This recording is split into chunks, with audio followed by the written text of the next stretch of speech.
Welcome to Moonbase 2.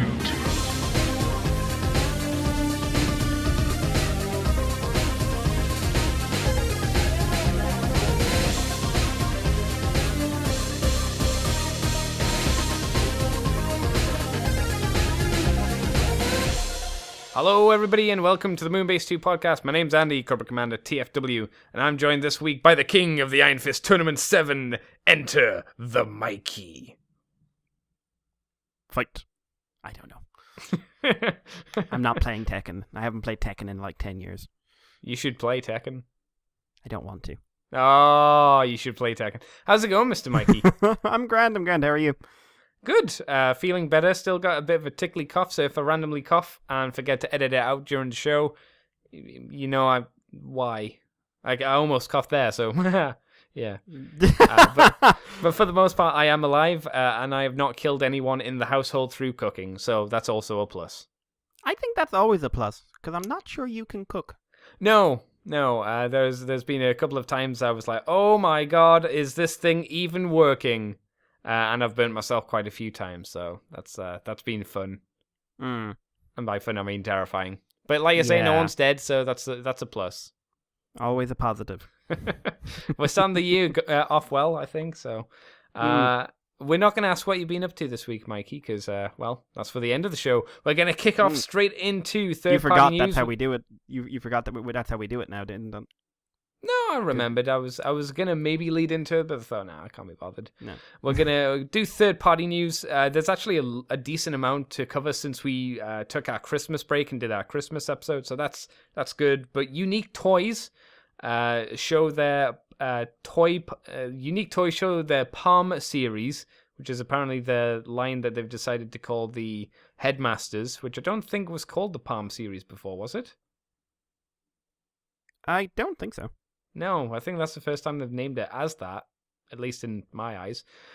They've shown their, as the title calls it, unlicensed Apeface, Snapdragon, Cerebros, and Highbrow. Now, we saw uncolored prototypes of these and not very good images of them a while back, but we have a plethora of images and their modes and what they can do and all that jazz, because we assumed that Apeface and Snapdragon would probably only be the one mode, but it's not. They are triple changers and headmasters, so if you're not aware, they're each roughly legend scale, fully transformable, posable, and have the tiniest headmaster that you will probably lose if you are of a certain age, which is, if yeah, you need to be a collector to have this stuff, otherwise this stuff's going to get lost hella hard.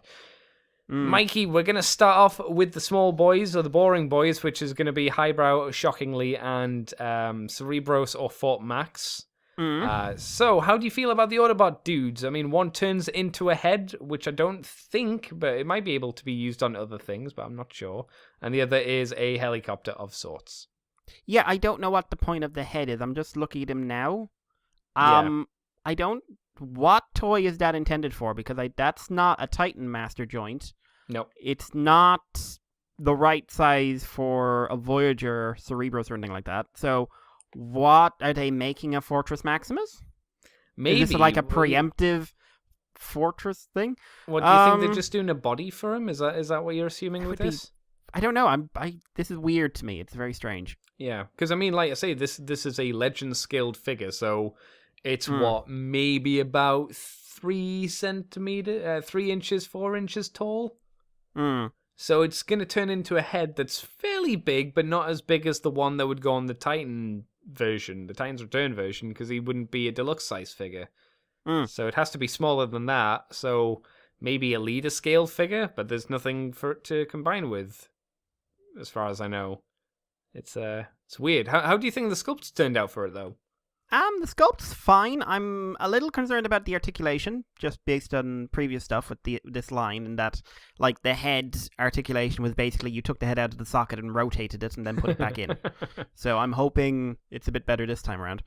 All in all, I think he looks decent, and I like his head mode. I'm surprised by how much I like his head mode. Yeah, he's kind of boring because, hey, it's a very generic robot that turns into a head. Yeah, believe it or not, Fortmax's gimmick was not the fact that the main robot turned into a head. It was the thing turned into a fucking massive robot. And if you take away that massive robot body, you've just got a dude that can turn into a head. Woo. He does seem to come with some version of the Master Sword, like the little small one. It seems like it comes with 2 versions of it. So you can dual wield for show accuracy. Haha. What about Highbrow, Mikey? If I'd say Highbrow is probably the most boring of the Autobot headmasters. Highbrow is just boring. Oh God, no! Move on, please. Do you not like him? And I really don't like the face sculpt. And Highbrow is Highbrow is the design where people gave up. Damn. I could see what they were going for. They were going for a futuristic helicopter, but it's not a very interesting look, I will grant you. And the colors certainly don't make him pop. But, no. The facial expression is kind of like he does have a stick up his arse. Yeah. And he's clenching the stick as well at the same time. You're somewhere in the distance, you just hear ping. What happened? It snapped. To reference an anime I was watching, well, it broke off inside, but don't worry, I got it out. We'll be talking about that later. We will be. I do like the fact, I suppose, that he can store his guns on his hips. That's kind of nice. He has the spinning 3 propellers. That's good. His hands are not hidden in the helicopter mode though, at all. No, no, they're not. Yeah, Highbrow. He sure is Highbrow. Yeah. Both of those two, however, I would say look more show and toy accurate than the next two that we're going to talk about. Yes. Who would you like to talk about first, Mikey? Do you want to talk about Snapdragon first, or do you want to talk about Apeface first? Let's do the monkey. All right, Apeface. He's shown to have his one gun. He's one not gun. One gun. One gun. He's not entirely accurate to the color scheme, because I remember the animation model and the toy having a lot more black on it. This is just purple, silver, red, and white plastic. There's no black on it at all, as far as I can see, which is a bit of a shame. The robot is okay. It's not bad. It's a little weird in the abs to groin area.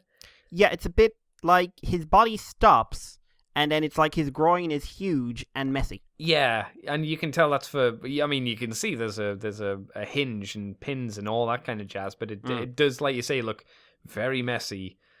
His gorilla mode, I will say, looks way better than I think it should have done. Like, that's a decent mode. Yeah, it looks pretty solid. The arms are a bit overly spindly for my taste, but yeah. I mean, and plus when they've got him in like a rearing pose, like he's beating his chest and everything else, and why does it highlight that this design really only looks like a gorilla when he's like in a crouching pose? Basically, it's a weird alien monster. I see. I don't blame the arms for being spindly, because it is a Legends size figure and it is doing 3 modes. But yeah, it like you say, when it's rearing up on its back legs, it really loses the look. It needs that hunched over look to give that gorilla aesthetic to it. Otherwise, it becomes kind of just droops. A weird goblin thingy. But you have to admit, it's better than the jet mode. I think, because that is a fucking fat jet mode, because it has to be, because the nose cone has to be big enough to sit a tiny headmaster in there. Yeah, it's a fat jet mode. The nose cone has this weird lip to it that you have to put that's very distracting. The back of the jet is basically legs and arms. Yeah. Not even legs and arms folded up, just legs and arms. Yep. I mean, fair play to them for trying to work in the headmaster gimmick at that scale, because that little head will be so losable. Yeah. So incredibly losable.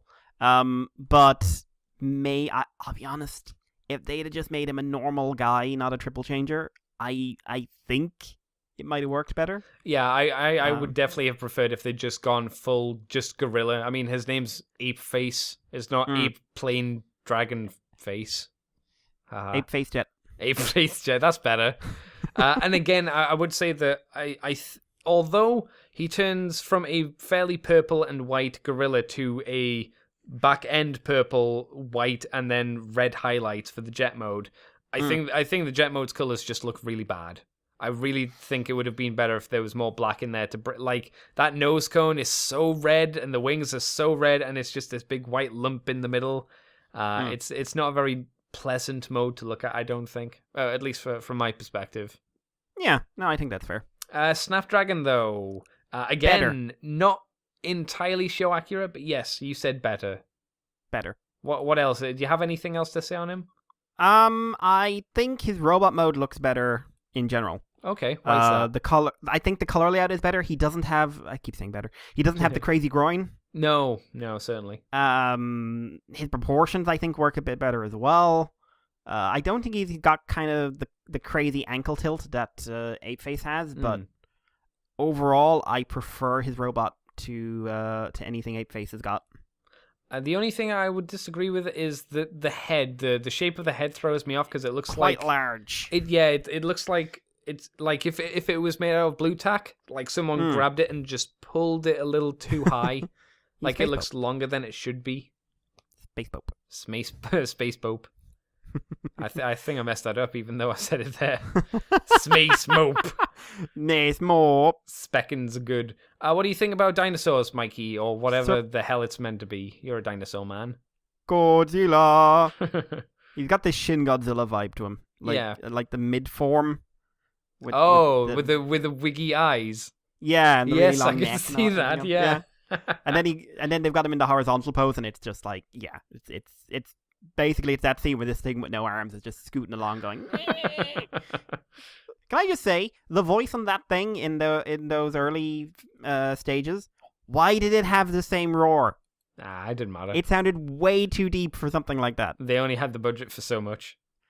It was Godzilla. I'd guess. Oh, by the way, Godzilla Monster Planet on Netflix in a week and a half. I look forward to you telling me how awful the CG animation is. Yes, I hope but I also like to go but Andy, Orobachi. Yeah, there's potential hope, I suppose. I want to see what the Orobachi moment is in a Godzilla movie. Godzilla dies. And everyone's sad. Yeah, and it's just like next movie is Orga. There you go. Doing Orga. But yeah, I think he's turned out fairly well in his dino mode. Proportions are better than the gorilla. Mm-hmm. The sculpt on the dinosaur head I actually quite like. Yeah. His arms are hilarious, but they always were. Yeah. The one thing that I don't like is the thing they added in, which is you can put his guns/swords on his back to make them into wings. Oh, see, I was gonna say I like that, but they're just the positioning is all wrong. So they're less I can fly and more I've got an air brake. The way that I look at it is it looks like a really dumb Monster Hunter design. Yeah. And that's how I sell it to myself. If we're talking about the realism behind how useful the wings are, yeah, it's bollocks. It wouldn't work. But he's got a jet mode, so he technically doesn't need to fly in dinosaur mode. Yeah, is that at the bottom? Is that him supposed to be in his flying, or is that him in a target master form? Well, Mikey, that's his ultra secret hidden fourth mode. He learned from Six Shot about the hidden wing dinosaur mode. Jet dinosaur wing face. There you go. Oh, there. But yeah, I think he's turned out better. He's probably the best of the bunch, for my opinion. You haven't thrown out what you think about the jet. It's a jet. It is. It's better. I think the jet's a lot cleaner looking. Yeah, it is a lot better. But also, Gorilla does not translate well into jet. No, Gorilla just seems to be quite a hard thing to do well. Like, people, I'm sure, could say the masterpiece Optimus Primal, but Optimus Primal didn't do a huge amount, especially compared to the original toy.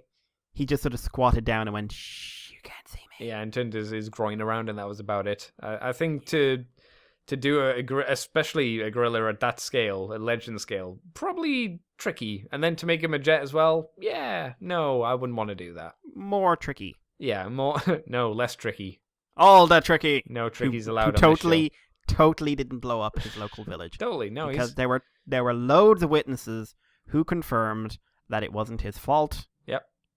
And everything's fine. He's totally fine.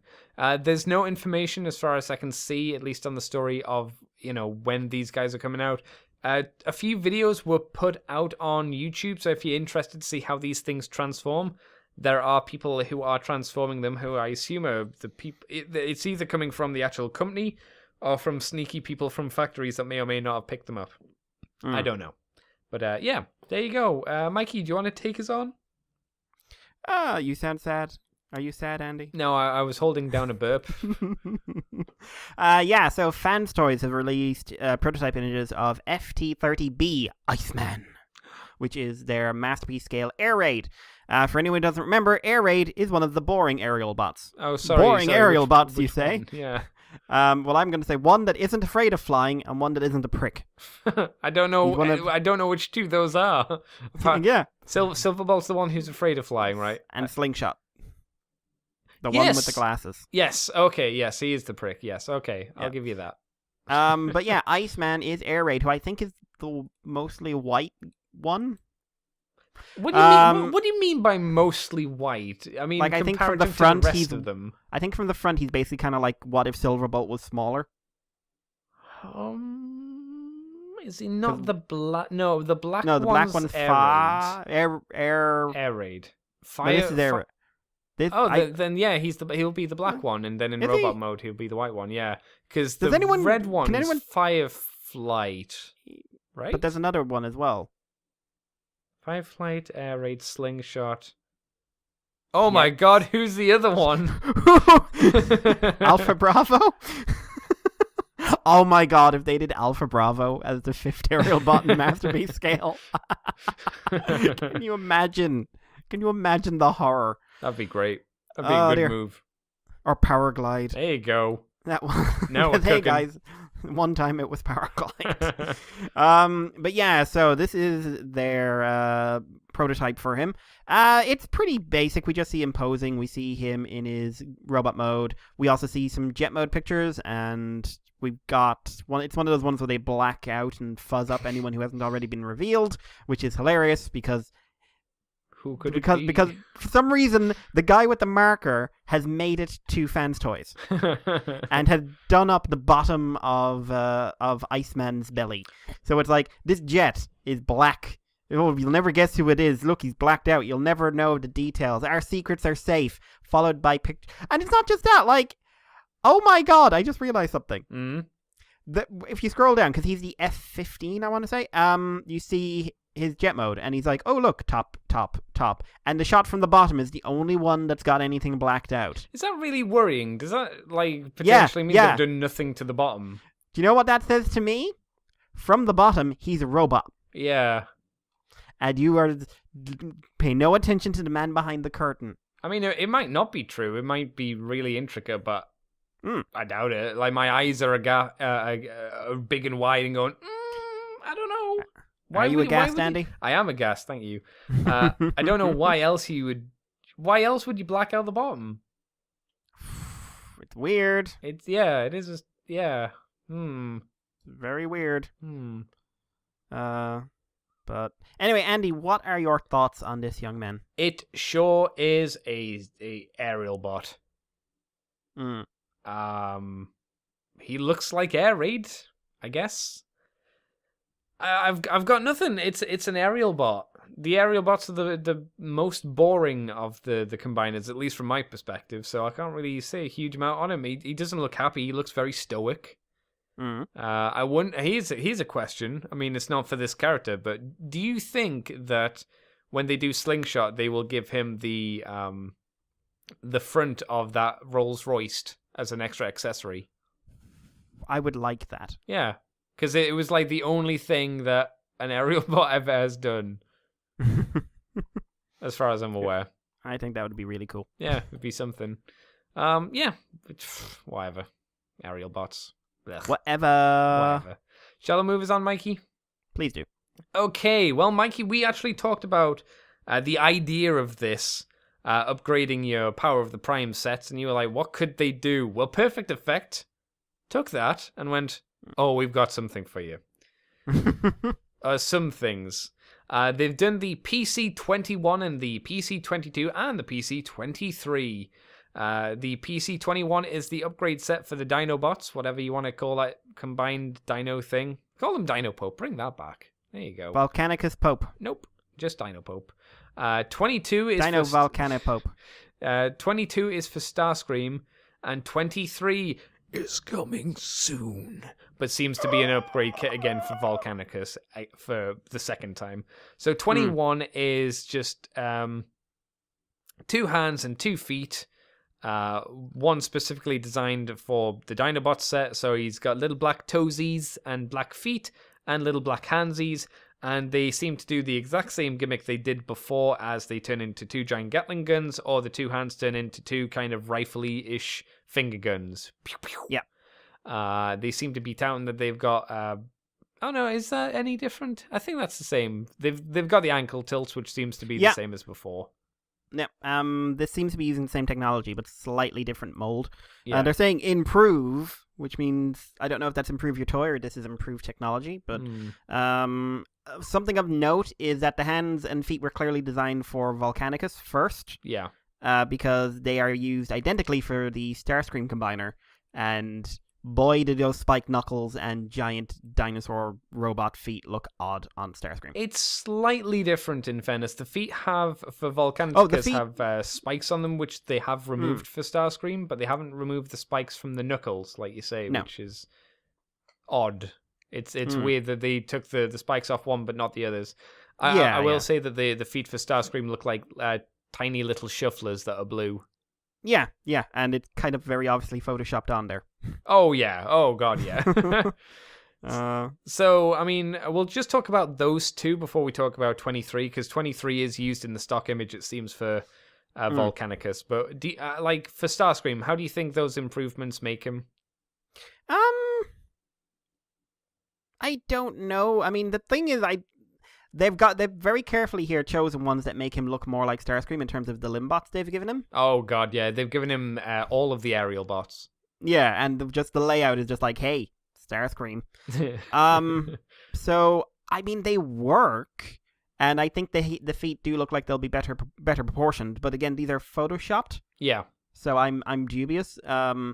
The fact they didn't go for the all-secret combiner and give him the cape, I think, is a gigantic fail. Yeah, I wonder if they'll do that for, like, another upgrade set, if they'll give him, like, a cape and something stupid. Maybe, like, they'll give a cape and a different combiner head, so you don't have to have the crown if you don't want it to be that. That'd be alright. Yeah, I also want a name for this combiner. Because I don't... Yeah, Volcanicus got name, but, like, Starscream, what do you transform into? Me! Starcreamicus. Stars. They call me Stars Cream. Yep. Yes. Not Scream. Cream. Yeah. Stars dash cream. And he's very particular about that. Starscream. No, Stars cream. dash cream. He's trying to brand it for Cybertron. Yeah. TM. Yeah. Trademark for Cybertron for the ice cream stalls. Oh, that would be so good. Bringing back the economy. Yeah, there you go. Cybertron's economy is fucked at the moment, and with President Windblade. There you go. Fake news. It was in the comics. It's okay for me to say it. Yeah. It was. Neither of us were pleased. Volcanicus. The image we have has the hands and the feet, and presumably set 23. Yeah, which seems to be an upgraded groin. It is a new groin piece. Yep. New chest piece. Oh, yeah, of course. Oh, okay, I see and that. Yeah. A War for Cybertron sword, which, as much as I like that sword, I kind of wanted to go away now. Any reason? Is it just because it's overused at this point? It's overused and it's showing up in aesthetics it does not gel with. Here's the thing. The sword is massive. Like, it's ridiculously huge. He will not hold that up. Yeah, I have a hard time believing that the ball joints in any of the Power of the Primes or Combiner Wars figures would be able to support a sword that big. Like even if it is light, even if it's hollow as shit, it's still going to be a lot of plastic. I'm just thinking now, like the combiner joints will hold up. Sure, definitely. They might click down a bit, but they'll hold up. But like the hips and everything else on the deluxes, they're just going to give. Yeah, and the pins for the knees, if they're there as well, on the deluxes, it's not going to work. No. I can't fathom how it'll work. Maybe they'll go, oh hey, we've given you new bottom legs for 2 characters, so it's fine. They got ratchets now. Also, I find ridiculous. his skirt hands very distracting. I think they're a lot less distracting than just being under his armpits. I think I don't mind them. I think they kind of work as kind of Gundam-y kind of side skirts. I definitely think they work a lot better than where they used to be be fair. Yeah, if the groin is colored black, I think it will really fill that out. Yeah, definitely black with maybe some red or gold highlights kind of thing. What do you think about the bits around the dinosaur head for the chest? They fill it out, certainly. The thing is, this is all about sort of getting rid of because like a lot of people seem to like the actual the engineering behind the torso. For me, the big thing is that it's super, super gappy. Yeah. And it's got really odd proportions. So, like, by mistransforming the arms and adding these bits, you fill them out and you remove a lot of those gaps. Yep. So, I think that's kind of the important thing. It does kind of look like Grimlock's head is being squished from both sides. Like in a vice. Yeah. And he's just like, Mrr. Yeah. But it works. I'll be curious to see these, like, colored up pictures to see what kind of tones and everything else is in there. But, I mean... if I was getting one of these sets, I'd be more jazzed for this than the Starscream one. Oh, yeah, definitely. But also, I'm not jazzed for either of these sets because Perfect Effects massively overcharges for its accessory packs. They do, but, people have been known to knock them off before to decent quality, from what I'm told. I haven't bought any yet, but I've been meaning to. Yeah. For me, it definitely takes away a lot of the issues that I had with the combined mode because I hated how the shoulders for Grimlock turned into these weird round like nipple boobs. Oh yeah, I thought that looked awful. They're not doing that here. So they brought the arms closer into the chest, which again was a massive problem I had because the arms just seemed to be sticking out on giant sticks. So yeah, I think it does help the aesthetic of the figure look a lot better. Now, granted, obviously in this image they are having to use 2 slugs and 2 swoops, but oddly enough, I think the 2 swoops look really good because of the way the wings have been used as like weird shoulder pads. Looks pretty neat. But yeah, I definitely think it's an improvement. The Starscream, like you say, it's. I mean, I think it's there like the same reason why the Optimus Prime Combiner had the hands and feet, just because, and that's fine. But it's not doing anything special to the figure. Yeah. But that's fine, Whatevs, bruh. Whatever. No information on price, but the release date apparently for 21 and 22 is going to be in March of this year. So coming soon-ish, in a few months' time, and we don't know when 23 is coming out. That's just coming soon. Mikey, tell me of the monkey. Do you do the funky monkey? No. No, well, you should. I do the standard monkey. So, Generation Toys have revealed GT10 Optimus Primal color images. These are coming across on their Weibo page. So, this is their version of the Maximal Commander done from the Transformers T-Beast Dojin art book. I believe it's T-Beast 1, because there's 2 or 3 books. This is by the Kuramachi Zukan group, who are a set of artists who came together to do basically Transformers as animals. Sometimes it was Beast Wars characters, sometimes it was G1. Drift is in there 6 or 7 times. It's everything from a tiger to a Kyuubi. Not a Kyuubi, Kitsune. Oh, okay. What about a penguin? They made him into a penguin. I don't think he's a penguin. Fuck. But it's all very Zoidy in how it's designed in terms of the animal aesthetics. Yeah. But it was really, really popular, and their Lio convoy became Perfect Effects Leonidas, who was the Mosoid. He is the Mosoid. But these guys, of course, they've partnered with Generation Toys, and they're going to be doing at least 3 figures. Sideswipe and Rodimus are coming next. They're going to be a bull and a tiger. But yeah, we get our full first color images of Optimus Primal in both modes. Very robotic beast mode, and like I said, very Zoidy.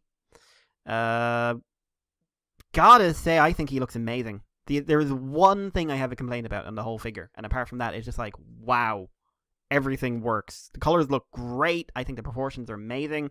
I think the gorilla mode, considering that he's got a Motormaster head, works really well. Yeah. The only thing that doesn't work for me is the fact that in robot mode he has an Optimus Prime head, and not like with the face mask. I mean the proportions are Optimus Prime. Yeah, very much so. I can see that. I mean, maybe this is actually meant to be Optimus Prime and not Primal. That'd be weird, though, wouldn't it? It would, but I wouldn't put it past him. Well, wouldn't they put him in Optimus Prime colors then, rather than Optimus Primal colors, if that was the case? Or maybe they just prefer the aesthetic of the Optimus Prime head rather than the Optimus Primal head? Yeah, it's just like his antennae are short and his face isn't long enough, and I'm just looking at it just like, that doesn't look like Primal to me, that looks like Prime. But overall, I think he's turned out really, really well. I'm kind of loving this. Andy, what's your thoughts? Right. Now, Mikey, if you look at the gorilla mode, right? You see that first picture? The one where he's good. Yes. Color that green. Right? Imagine he's green and he has purple pants. Oh my god. Is he the Incredible Hulk, or is he a version of Frankenstein's monster? I don't know, but I kind of want that to be a thing. Yeah. I say that because he's got like these two almost bolts in the side of his head for the gorilla mode, which to me really makes me think of the stereotypical classic Universal monster, Frankenstein monster. I really don't like the gorilla mode. It just looks, the face is weird and it's a giant square. It looks really off, and it's weird because the robot mode I think looks fantastic. Looks really good, live ninja-y. He's got two swords. They haven't curved the swords though, strangely enough. Like Primal has those same design swords, but it's like someone took them and like his mum ironed them. Yeah, I kind of preferred these. I've never liked the scimitars. I like scimitars. I think they're neat. They're cool. Oh, fuck you, Mikey. Oh, fuck you. Oh, no. Didn't see that coming, did you? I didn't. You got me. It's okay. I wonder how the gorilla mode looks from behind, because he's got like the last panel where he's throwing his arms up in the air. It looks like his groin is it looks like he's aroused by the experience as it's jutting forward. It's also like, I'm hoping for a bit better QC, because in that same picture you can see a broken tab. Oh, can you? Yeah. Oh, there it is. QC, yes! guys. Oh dear. Let's get that QC working out. Is it weird that they'd have a QC problem for promotional photos? Not really, because you're assuming like this could just be a painted prototype, and those are usually made out of far less. More than likely is, but you would have thought they would have hidden it through the photography. Maybe they just didn't think anyone would notice. Maybe, and then they came across Mikey, asshole Mikey. But no, I like that robot mode. I think it's pretty neat. Do we know if they're going to continue doing this line? Because we saw fuck tons of sketches back in the day. Yeah, I hope they do. I would love, because there are some great designs in that book, like some really incredible ones. You have to like the stylization. You have to handle the Zoid thing. Sure. But if you can do both of those things, it's really some really cool designs in there. And Primal is a bit odd because he's far less sleek than most of them. You're right. So I don't expect, like Rodimus, and remember, most of these are designed by different artists. Yeah. So Rodimus and Sideswipe, they're going to be by a different person than Primal. I remember that. Yeah. So Leonidas had a different person again. The question is, I'm curious, did they have the rights to use all of these designs? I mean, have the artist given permission, or is it like Perfect Effect got in contact with this artist and said, can we use this design? Generation Toys contacted this other artist or these other couple and said, can we use these designs? Yeah, it's a good question. So wait and see. Do we have any other info on this, or is that it? I think that's it. All right. Well, then we may as well move on to Alien Attack, the AO1 El Cid. That's I'm sure that's a reference to something. Yeah, it must be, but I don't. El Cid. Whenever I hear Cid, I think of Final Fantasy. I think drink your goddamn tea. Is that a Cid from a Final Fantasy? That's Final Fantasy VII Cid. Okay. Because that is all he says.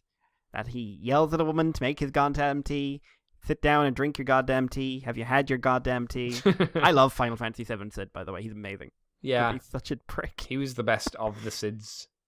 Yeah, by a country mile. Because what? He was followed by, I'm sad my wife is reincarnated. Which was Cid in 8? He was Edea's husband. He wasn't a character, though, that you could play with, was he? No, he was the principal, and then it turned out he was Adea's. That's right. Yeah, he was a bit lame. Yeah. Yeah. Never mind. To be fair, Final Fantasy VIII had some problem with characters. I liked 8, but I think that was because it was the first one I could kind of play on my own without a guide or anything like that. But yeah, it is rife with fucking problems. But then most Final Fantasy games are, so never mind. You gotta look past them. Or you just don't play. I don't play them anymore. I do if I can, but I don't expect what I used to. Are you playing Lightning's Return and all that bollocks? No. Okay, there you go. God, no. I There didn't you like go. Final Fantasy 13. I'm not playing its sequels. No, good. That's okay then. Anyway, this is Age of Extinction or The Last Knight Optimus Prime from Alien Attack, who did previously the what was his name? Dino Car, whatever the alternate name for Dino was. Something Sideswipe. fire. Also, El Cid was a Castilian nobleman and military leader in medieval Spain, named by the Moors El Cid, which means Lord. Oh, okay. Well, that makes sense. From the original Arabic Al Said. Well, there you go. A little bit of factual Apparently info. a murdering nut job. Oh, well, again, quite appropriate. Yeah. Yeah, so this is that Optimus Prime from the movies. He has vehicle modes. He can transform. He can do all that jazz you'd like him to. We've got painted images of him. Mikey, we were fairly impressed with how Dino looked. Are you equally as impressed by how Optimus has turned out? I have one single complaint. Okay. His chest is overly wide. Okay. Well, Like, don't blame him for hitting the gym. No, he has been in the gym too much, and it has made his pecs too great. Oh, he has the one effect. Yep, he is full one. He went He's full probably one. he's probably unusually short and is compensating. Ho Aw. Oh, love your bulldog one. Not you, only dog.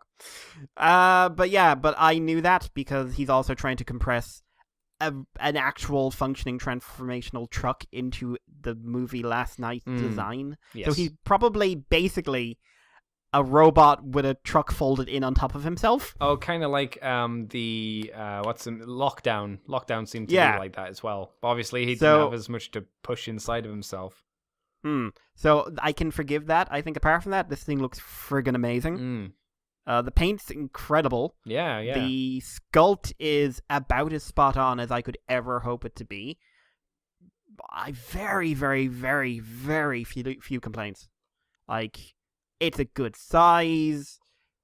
Like, if you want a masterpiece style Last Night Optimus, buy this.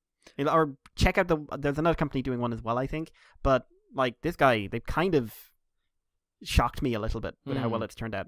I would have liked to have seen some images of him, say, next to Dino and maybe next to some of the other Hasbro figures, just to get a sense of scale and how he matches up to, in quotations, proper toys. Yeah, they've got him with the two of them, like Masterpiece Bumblebee and the Dino in vehicle mode. Farage, that's his name. That's Nigel Farage. Okay. But that's how I remembered. So he's like, he's a small truck. Yeah. So I want to see how he looks in robot mode, but overall, I think if you just want a display piece and not really concerned about having a display, if you know what I mean, this guy looks like he'll be a top buy. He is definitely a small truck, but at least he's taller in vehicle mode than at least the Bumblebee. He's not the same scale he should be, but he does at least look bigger. So. But yeah, it looks pretty good. Don't see any information on price or anything like that, or release date or anything. So I'm looking through and I don't see anything like that. But I would expect he's expensive. But it looks like you'd be paying for decent quality. Not something that I would like. And hey, if you're a customizer, I think all that you're really gonna have to do is make him doity, and then just take a pin and start scraping away at his paint. You know, to scuff him up. But apart from that, yeah, damn good, decent figure.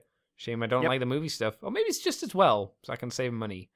Now, Mikey, you know what I hate more than anything else, apart from you? What do you...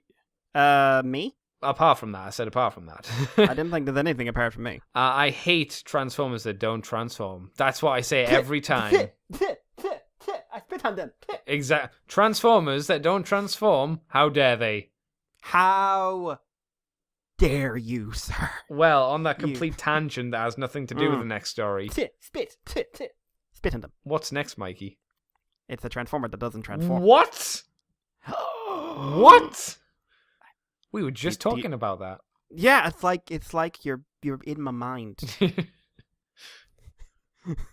But yes, Iron Warrior Pioneer is coming, done by Iron Warrior.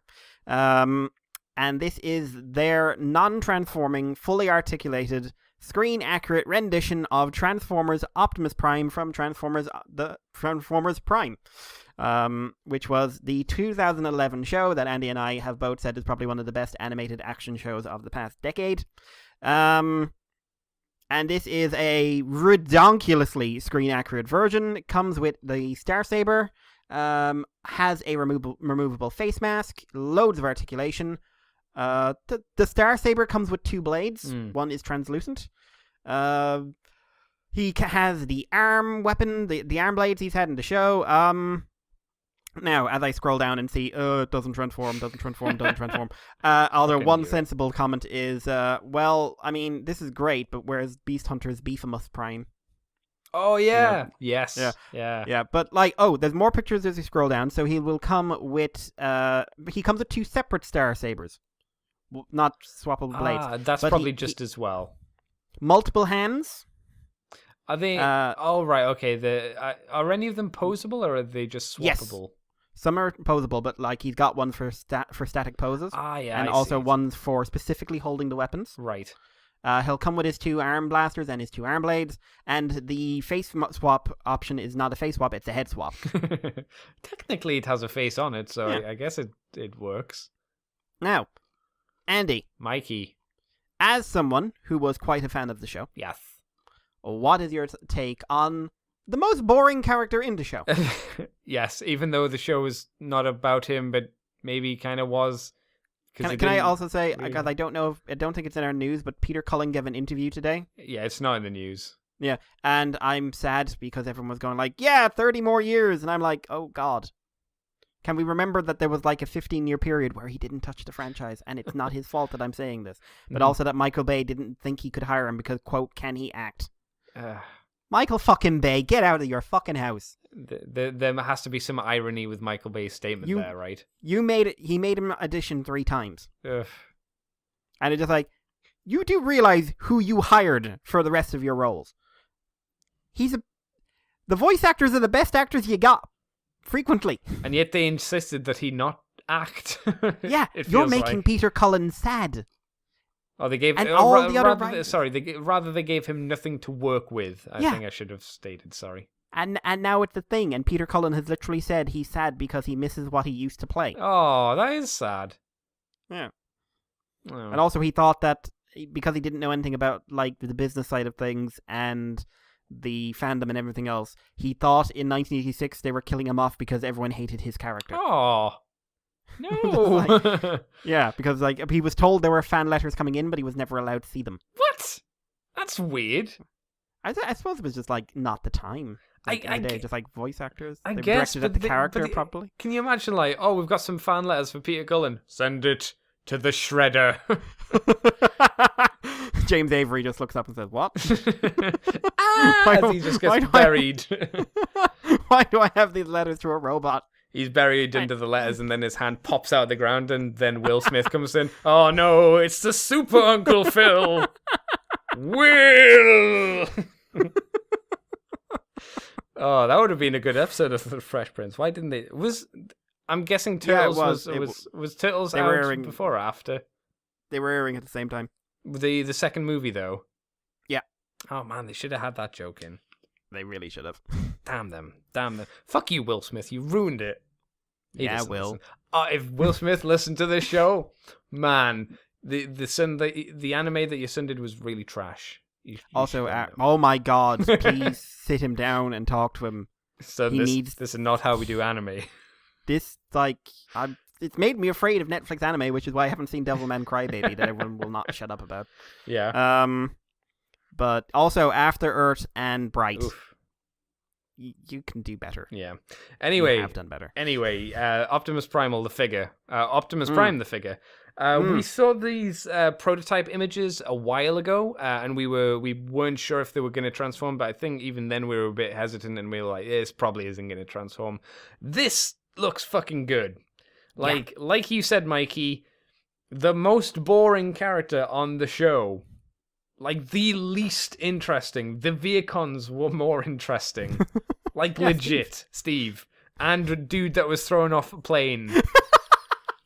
Never forget. Flyers, get me flyers! I'm a car! But the amount of things that this figure does and the accuracy that this thing is super good. The only thing that could bring it down is a shitty paint scheme. I'm not saying it's going to get one, but that would literally be the only thing that I could see. Oh, well, I suppose if it's really delicate. Yeah, like the actual construction quality. Yeah. Like these are things that we're just saying, like, every comment is with the caveat of we know bad construction and bad paint jobs can kill a good figure. Yeah. Apart from that, this nails a lot of things. It's got all the accessories he needs. The only other accessory I would have given to him that he didn't have in the snow, but I think would have been quite nice, is a snowball. Oh, yeah. Wouldn't that be nice? And a small child to throw it at. Yeah. He technically, I suppose, doesn't have the Matrix. I'm not saying that I need his chest to open up to show the Matrix, but maybe it would have been nice to have that as an accessory. I don't know. I'm trying to think what else he could come with. Like, he wasn't really associated with a lot of weapons or anything like that. But he wasn't associated with much. No. Like, you couldn't give him one of the kids. Give him June. No, give him June. She'd come with Ratchet. No. Give him June for awkward sexual tension. As long as she's blushing. She Is Optimus here? Yeah. Oh, I made myself pretty. Do you want to see this as funny, Prime? No. Okay. Yeah. Give him that bloody dancing monkey. That would be fun. But now he's like, I don't. And just a sign saying I don't get it. If this does well. And it gets and the line gets a bit of life to it. Who would you like to see be done next? Knockout. That would be a lot of fun. Knockout and Megatron. The one that makes the most sense for them to do next would be Megatron. Because not only because Megatron, but his toy. God love it, and I do. Mm-hmm. But God love it. There is a brilliant version of it out there, which is a space fish. But it was a flawed figure of an amazing character. Yeah, the best version of it is the deluxe version. Yeah. Like, in terms of like actual mold, it is better. Yeah. But if you could do an articulated featured version of the Prime Megatron, the best on-screen Megatron, fight me, where Frank Welker fucking killed it. Yeah. And then went on to kill it again last night, and just like, oh, if you give me material to work with, I would make you all sad.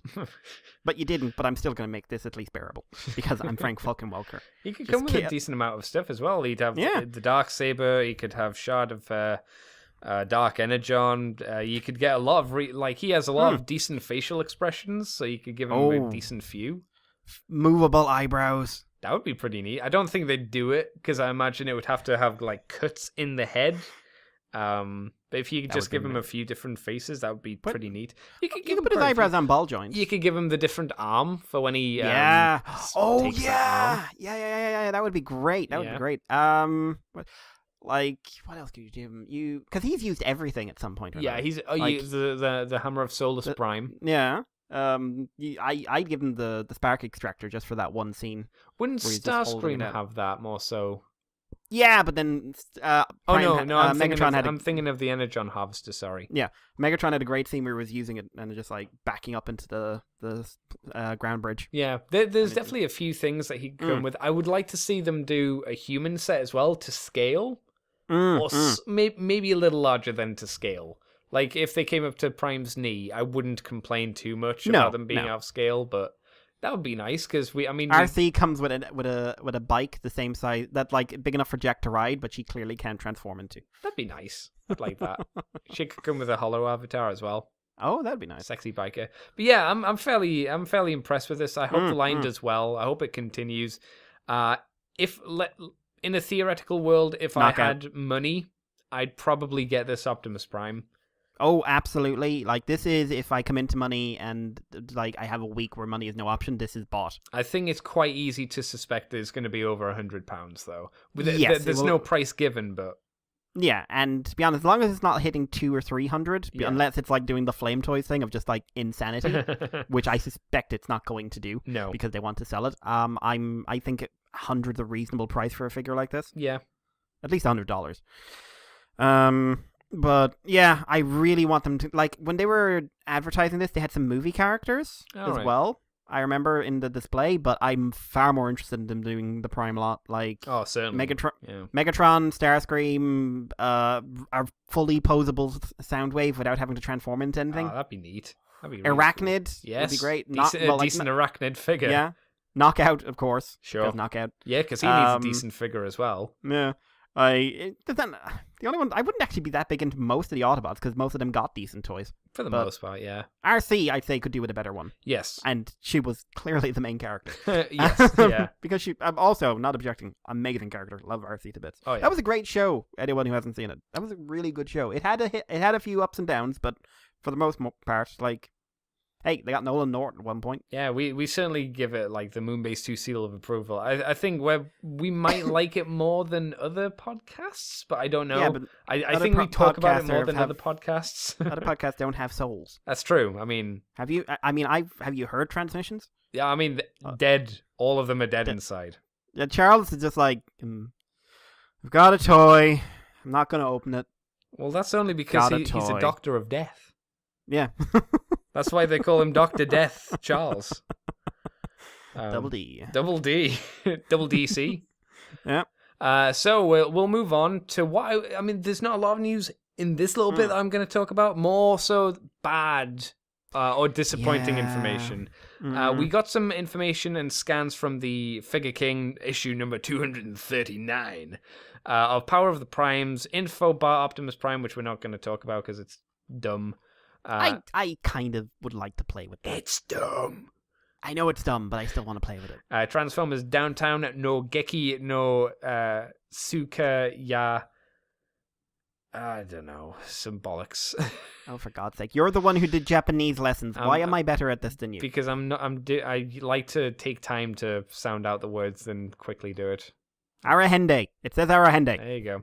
I'm probably getting the crazy comedian thing. Yeah, that's fine. I'm probably getting the rolling the R's and everything else wrong, but that's what the word says. Arahende. Yeah, so the main reason why this is here is because we see images of Optimus Prime, Orion Pax, Rodimus and Hot Rod, and the main point of the line that we're missing are the Voyagers. They don't show any of the Voyagers, and we only see one deluxe figure, which is Jazz. But there seems to be absolutely no changes to this at all. It seems to be 100% the same. Not even fixing the issue of the color difference between the tops and the bottoms of Rodimus's arms. Yeah, and it also seems that they're going to be stickers. If you look at the Hot Rod, he has a sticker on his shin, but not on the other side of his shin. Yep. They're saying like this is the brand unifying globally for some reason. And I bet these don't come with entertaining comic books. No, I hope they do. But even if they do, the main selling point for me for these toys was the Japanese paint scheme, or if they did anything silly. Like if you look at the entire Legends line, I mean, obviously they have had some ups and downs, and some things were better from the American version for some people than others. So some of the toys were just exactly the same. But when the Legends line hit a high, like with the 3 Decepticon ladies, that was fucking cool. Remolded faces completely for a lot of them, and crazy color schemes. Things with the Target Masters came with actual Target Masters, and despite them having problems, they actually came with Target Masters. Yep. I think it's a real bummer that it seems like Power of the Prime's just been like, yeah, here you go. Probably means we're not going to get a Hydra and Buster, unless it's some kind of exclusive. Yeah, I mean, maybe some hope in the fact that we don't see Dreadwind, we don't see Darkwing, and we don't see the Dinobots or the Voyagers. Like, maybe there'll be like this like store exclusive high-end area where you get these crazy color schemes and stuff like that. Takara Tomy Mall exclusives, which we've had before in the past. Yeah, it's worrying. It's a worrying thing, and I'd like it not to be a trend. Yeah, it's just sad. And like you said, I would be bummed as well if there are no like packing comics, because we've had, me and you have had so much fun with those things. It would be a bummer to see so him much. over. Mm. And it would be a real bummer as well to have the Legends line end, but not finish with the Prime trilogy, the Prime Wars trilogy. You know, for it just to stop at the halfway point being Titan's Return would be a bummer, I think. Yeah, and they got so far into it as well. Yeah, I don't know. I hope it's not true, but it doesn't. I mean, I don't think anything. If they're putting out figure scans or scans for magazines, this seems to be what we're gonna get. So, in some ways, it's good on the basis that it will make me save money. Because I won't be like, okay, I need to get the Japanese versions of these toys, or I need to wait for the Japanese versions of these toys. I can just pick them up. But then there's the disappointment of, I just need to pick these up. I've got nothing else to look forward to for silliness. Mikey, do you have any thoughts on that? I can't add anything to that. Yeah, it's a bit sad. I'll take us on to the next bit of information as we have images of the LG63. Wow, the line has gone on a while. G2 Megatron, but this time we've got him with the labels that we talked about before. I'm glad that I'm taking the story because I wanted to ask Mikey, since you have the mold, how these stickers are going to translate into vehicle mode, because they show the sticker sheet, which has 4 stickers in total. You have the biggest one, which is Megatron Rules, which goes right across his chest, or you can have a G2 Megatron symbol there, which isn't quite as obnoxious, you could say. And then there are 2 Predacon ones, which there are no images to show where those are meant to go. I have no idea where those would go on the figure. I don't know, but like, it turns out this is actually stiltily Beast Wars Megatron as well, or because it's reference. I'm just sure. Okay, yeah, cool, well done, Japan. So my main question is for you, Mikey, for the Megatron Rules sticker and the normal G2 sticker, that chest. How does this because I've never played with this toy. Is that sticker going to show up in any point on the vehicle mode? And if so, whereabouts where will it pop up? Don't believe so. Oh, so it'll be hidden away. He's not in the room with me right now, but in jet mode, it is on the underside. Okay, that's fine. And I think in tank mode, it's covered up by the turret. Right. If I'm remembering correctly. It folds down, and there's a lot of detail underneath, but yeah, I don't think it's going to be particularly distracting. Certainly in jet, and I think in tank. You might see the sides of it, but I think you'll be okay one way or the other.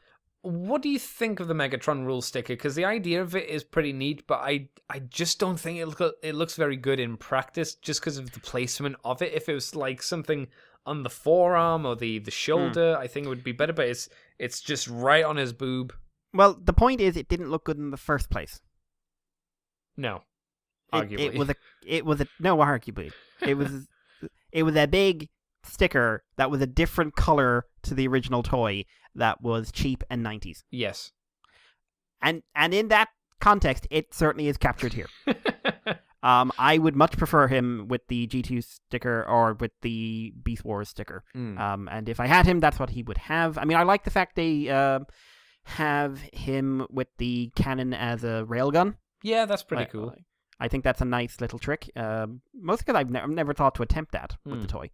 So it's nice that you don't have to have him like with the arm cannon. You can just keep up the G2 homage. Yeah. It's just like, it's a tacky sticker that references a tacky idea. And no matter how much you love it, it was tacky. Do you think it would have been implemented better if the backing for the sticker wasn't put like this lilac color like his hands and his face are, but if it was a translucent sticker?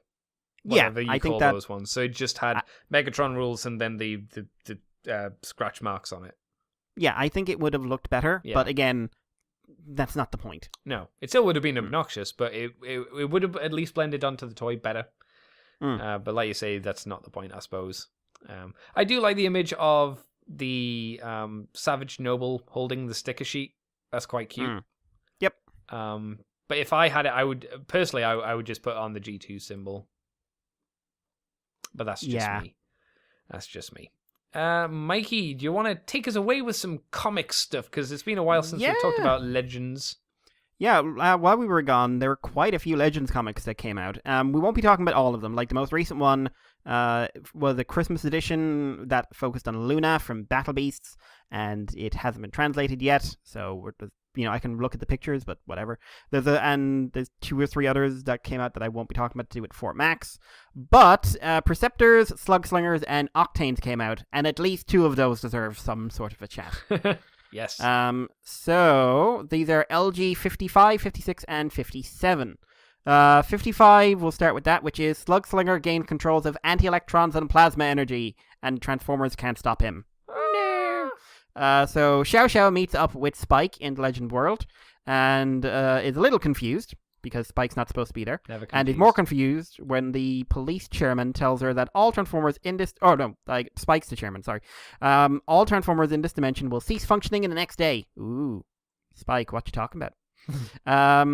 So then Slugslinger shows up, showing he reacquired Caliburst, and like all the other Target Masters who fell through the portal, he's gained a mutant ability, in this case to fire anti-electrons that render Transformers unconscious and frothing at them out. Oh, that's what's happening. Yeah, he takes out Trigger Happy and Misfire, who are probably very busy trying to, 1, make money, and 2, run a 1920s gang. And then, Slugslinger steals Blowpipe and Aimless, showing no remorse, and bragging about shooting people in the back is what he loves most, because Slugslinger is a dick. Merging with a Transprotector rewarded him by Spike, inverted commas. It's not Spike. What? Yeah. He then combined the 3 Target Masters into a giant gun that he dubs the Planet Plasma Energy Chamber. What, really? That's great. Yeah. So it starts disintegrating all the passed out Transformers. And let's see, I'm reading this and looking at it, and like Xiao Xiao's freaking out because she's got Hot Rod and he's melting. And she's like, no, I haven't beaten the shit out of him enough for all the shit he's pulled. She then starts begging Spike, like, what the fuck? And he says, I'm working for the Decepticons now. And it turns out he's not. He's saying that the Transformers must be destroyed as they're an obstacle to galactic peace. And he notes that Xiao Xiao would understand, having once hated them too. Possibly because, she used to live inside the guy that she's holding, and he used to eject her in a pool of white fluid because Hayato Sakamoto isn't the creepy one. No. Like, the guy he used to work for was the creepy one. Because he was his assistant back in the day. Oh, really? I didn't know that. Yeah. Yep, that was his entry point to Transformers. Oh, but, I'm sorry, Sakamoto. Yeah, because he actually, like, if you've seen pictures of the guy who did Kiss Players, that guy is really creepy. And we know creepy. We've seen mirrors. Yeah. But Xiao Xiao says, like, she's gotten over it, like, you're a dick, and turns into her Target Master to try and save Hot Rod. Mata, Target Force! Oh, yeah, I like that. I like that. So, Sue and White Luna show up, and Luna's working with Blur because of a comic that we haven't translated yet. And they try to take on Slugslinger. Oh no, he takes out their suits. And then what is intended to be the energy isn't working on the organics, and they rip off his head and break apart the plasma energy chamber. What it looks like is that 3 naked ladies, one of which is a cat, lands on Slugslinger, and he's having a bit of a moment. See, I took it as Xiao Xiao nudely launches her nude body at Slugslinger's head and rips it off. Yeah, and I was just like, the fact it's followed by him frothing at the mouth, I'm just getting the visual of just like, what was that? What was in my face? He saw too much. He saw Yeah, and the Target Masters are basically being humped. Yep. I also like when the armor comes off Xiao Xiao, she's doing a martial arts kick. Yeah. She's just like, fuck you! I wonder if that's a Master Racia reference from Gundam. Oh man. It kind of looks like it might be. I hope it is. But anyway, so the Decepticon knocks himself out with Caliburst's powers. Xiao Xiao and Hot Rod capture him. Hot Rod hopes Xiao Xiao isn't going to get in trouble. And then she, totally not in a way of saying, I don't really like you anyway, starts yelling at him to shut up. Oh. Stop. It's all your fault anyway. And he's like, what? And it's like, they are totally not married. Yeah, they're doing good. This is becoming a thing where female characters are yelling at incompetent Transformers, and we're all just like, they're considerably dating. But why didn't we get a Thundercracker headmaster? Oh man. Yeah. Oh, Buster. Yep. We'd have gotten Buster. No, Oh. we would have got his wife, gotten and Buster, yeah. could have turned into the Target Master. Yeah, and then we could have a story where Cup's Target Master, who's Marissa's daughter, is like, is that my new dad? Man, you missed out, Sakamoto. I'm just saying. Yeah. Wow. Fail. Call us. Actually, we need to call you, but yeah. This is fun. This is a fun one. Yes. There's some really nice expressive art in this. Oh yeah. I like the fact that Slugslinger has a scarf. It's just like amazing, and like you get like Megatron's back, and Megatron in this is fun. Is it weird that all of the Decepticon Target Masters come with clothing? It is a bit, actually. Trigger Happy has a little hat. Yeah. Misfire has a pimp coat, and Slugslinger has a scarf. Yeah, it's weird. Yeah. It's actually weird. Also, why won't Xiao Xiao take off that bloody collar? I know it's a defining character feature, but she is literally wearing a slave collar. But yeah. And like it's just like really fun. And I still giggled at the fact that because, Japan, her clothes shred every time she transforms. Yeah. That must cost so much money for her. Oh yeah, like she's not happy about it. No. Because she's awesome, but she's not happy. Like, I will say, Kiss Players is so fucked up. Like, it's properly fucked up. It has like Evangelion levels of fucked up at times. I could no one's never turned actually... to jam yet. No, but there was like small girl like bleeding another girl and then sucking her blood and then chewing on her ear. That was a weird time. Yeah. I could never get past the fact that it's just creepy. Mm. It's just so uncomfortably creepy. Yeah. And this stuff is just so refreshing because now I give a crap about Xiao Xiao. Like she's become a character to me, a really fun character landed with this complete asshole of an idiot who's literally wearing his own symbol as a necklace. Damn right. Because he's a dickhead, and she's just like, oh, for God's sake, but I kind of like him anyway, but for God's sake!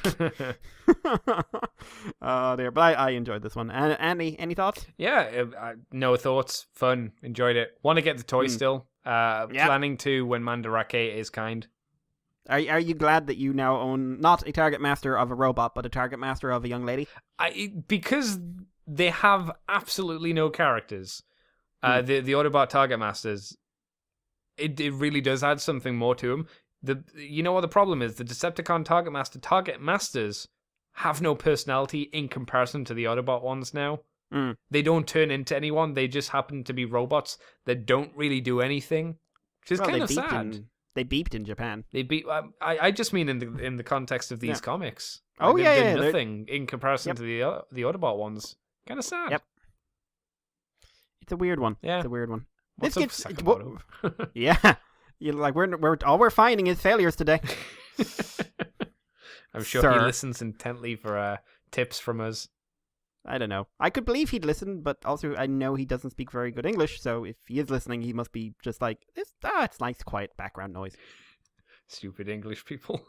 I'd be more worried if Keizama listens, to be honest, because she does speak English. Yes, which means that she knows what we're saying, and I can only apologize.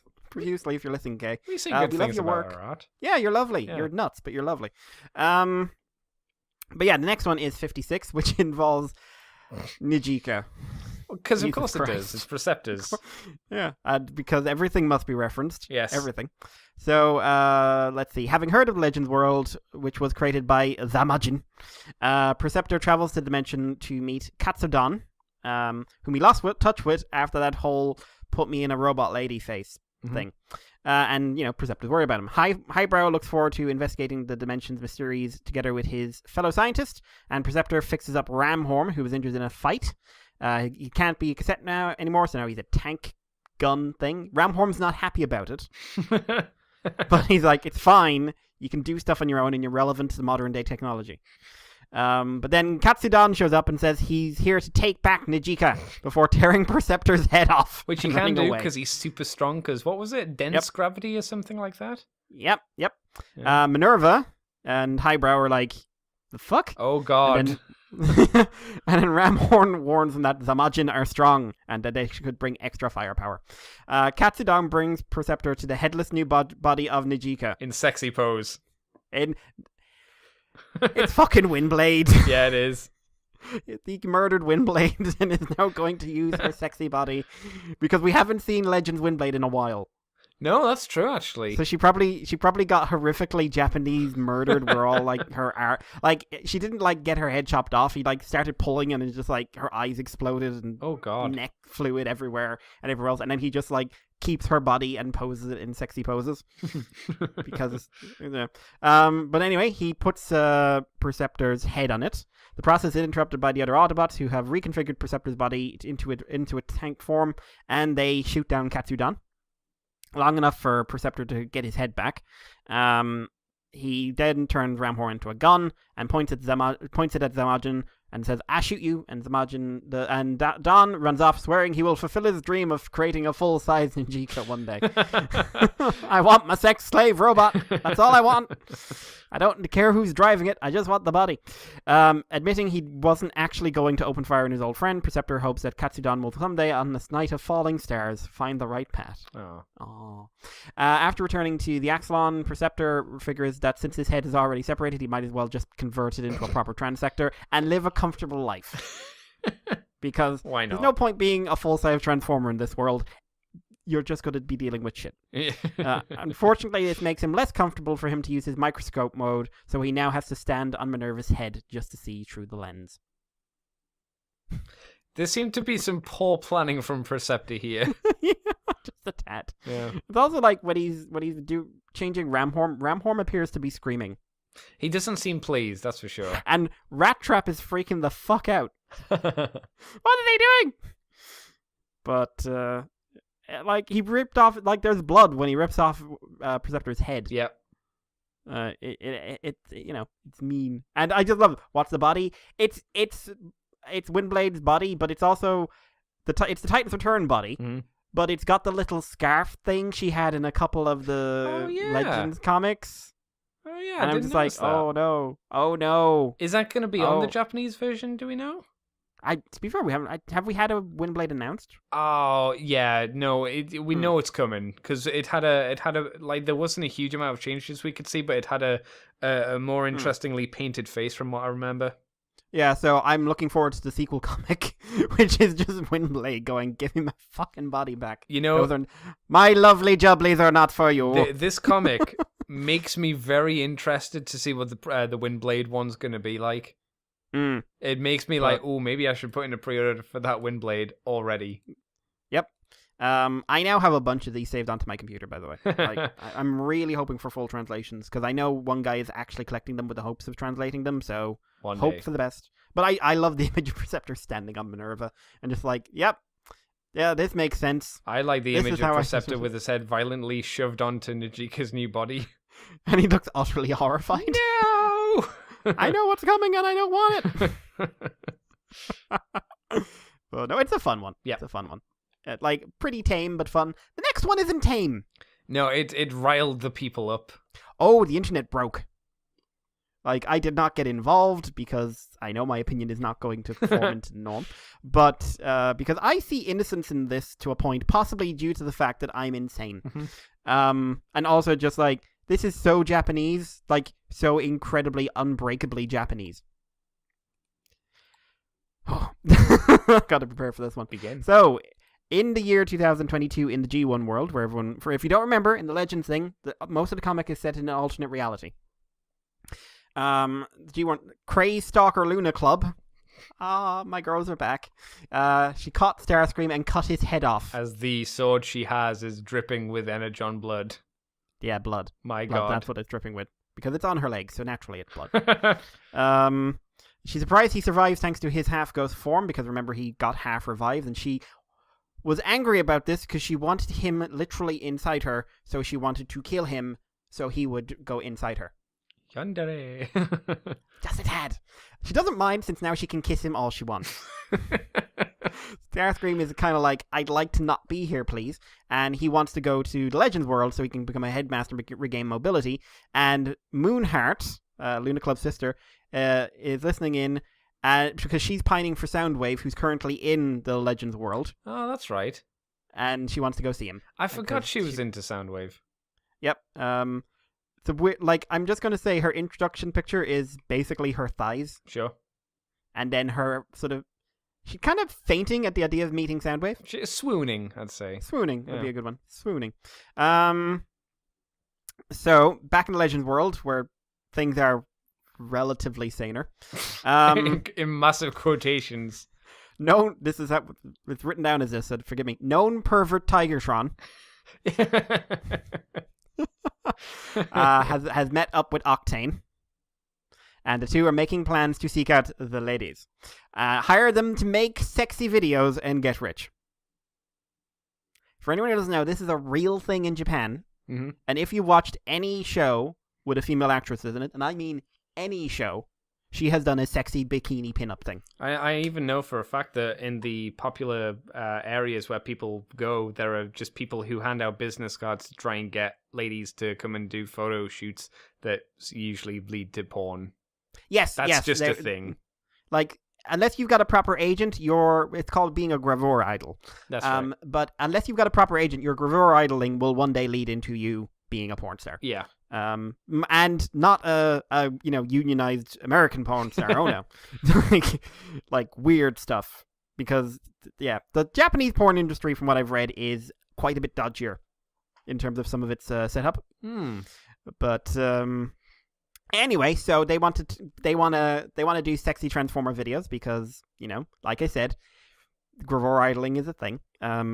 But the idea, basically, they say profit, and then Trick Diamond shows up, because Trick Diamond. Because she hit the word profit. Yeah, and she was like, money? Hang on. Oh, it's not on hand. Yeah. There it is. There we are. But, so she's like, oh, I'll be your manager. And they're saying, like, well, that would be great, but we don't have anyone to model. Maybe you could do the modeling. She's not happy about the modeling. No, she's really not. She's really, like, also she has glasses now. Yeah, and Octane has shades, because he's a dodgy dude. And a string bikini. Well, Octane doesn't have that. No, but he does, and he's given it to her. Oh, yes, sorry, my bad. And it's one of those ones that leaves very little to the imagination, and I'm going to point out she's a robot. Yeah. Which means there was plenty, like, it's that weird thing, like, she was not wearing anything before, and now she seems to be wearing less. And has more defined bosoms. Yep. Which she didn't have before in the last comics. But, and also ass shots, because Tigertron has issues. So, basically, this gets made into a DVD. She's not happy about it. Everybody else is. They're like throwing money in the air. Yeah, like the world is having the fucking time of its life. The three make enough money that Octane can buy himself a Transtector, only for a ride on its jet mode to be interrupted by Luna Club and Moonheart showing up. Followed by Starscream, who materializes in a ghostly headmaster form, intending to destroy Mayor Megatron. Remember, Megatron's the mayor in this world. Of course, yes. Because he's a nice guy in this. And become ruler of the Legends world. He takes control of the Transtector and crushes Megatron's Tankor drones. I wonder why they're in this. Are they perhaps the fat Tankor? What? Get out. And then transforms into robot mode and grabs Megatron. Octane has installed a safety device to prevent his body from being stolen, because he's a smart man, and presses a switch on its stomach that causes it to stun and eject Starscream. He reclaims the body, and when Luna Club and Moonheart take him on, he defeats the two of them with a flamethrower, announcing he won't let conflict disturb this peaceful world where he can make videos of sexy ladies. You know what? Like, I really like the Decepticons in this world. I'm just gonna say now, because they've got they've got priorities. They do. They may not be right, but they've got priorities. They've set the war aside for something nobler. Yeah, they've set goals. Yeah. Noble may not be quite the word, but they've set goals. I love the fact Starscream is burning, running, and screaming.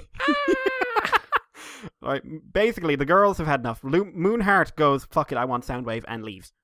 Starscream crawls up to Megatron and begs for forgiveness, and, dealing with, like, Mayor Megatron is punished with having to appear in one of Octane's videos together with Luna Club. Yes, they are just out and out doing porn. Megatron is making him do porn. Because I guarantee you, Luna Club is not stopping. Like, it's not going to be one of those things where Starscream's going to, like, lean in places and she's like, taking suggestive angles. She's out and out going to sexually assault him. I do like the fact that her little face is a super happy face and then heart in the eyes. And then, like, later on, it's her holding Starscream saying, "He's mine! He's all mine! He lives in my bosom now!" And Starscream doesn't look happy. Trick Diamond is like, thank Christ I don't have to do it anymore, but the video doesn't sell as well, and they end up making Trick Diamond do it again.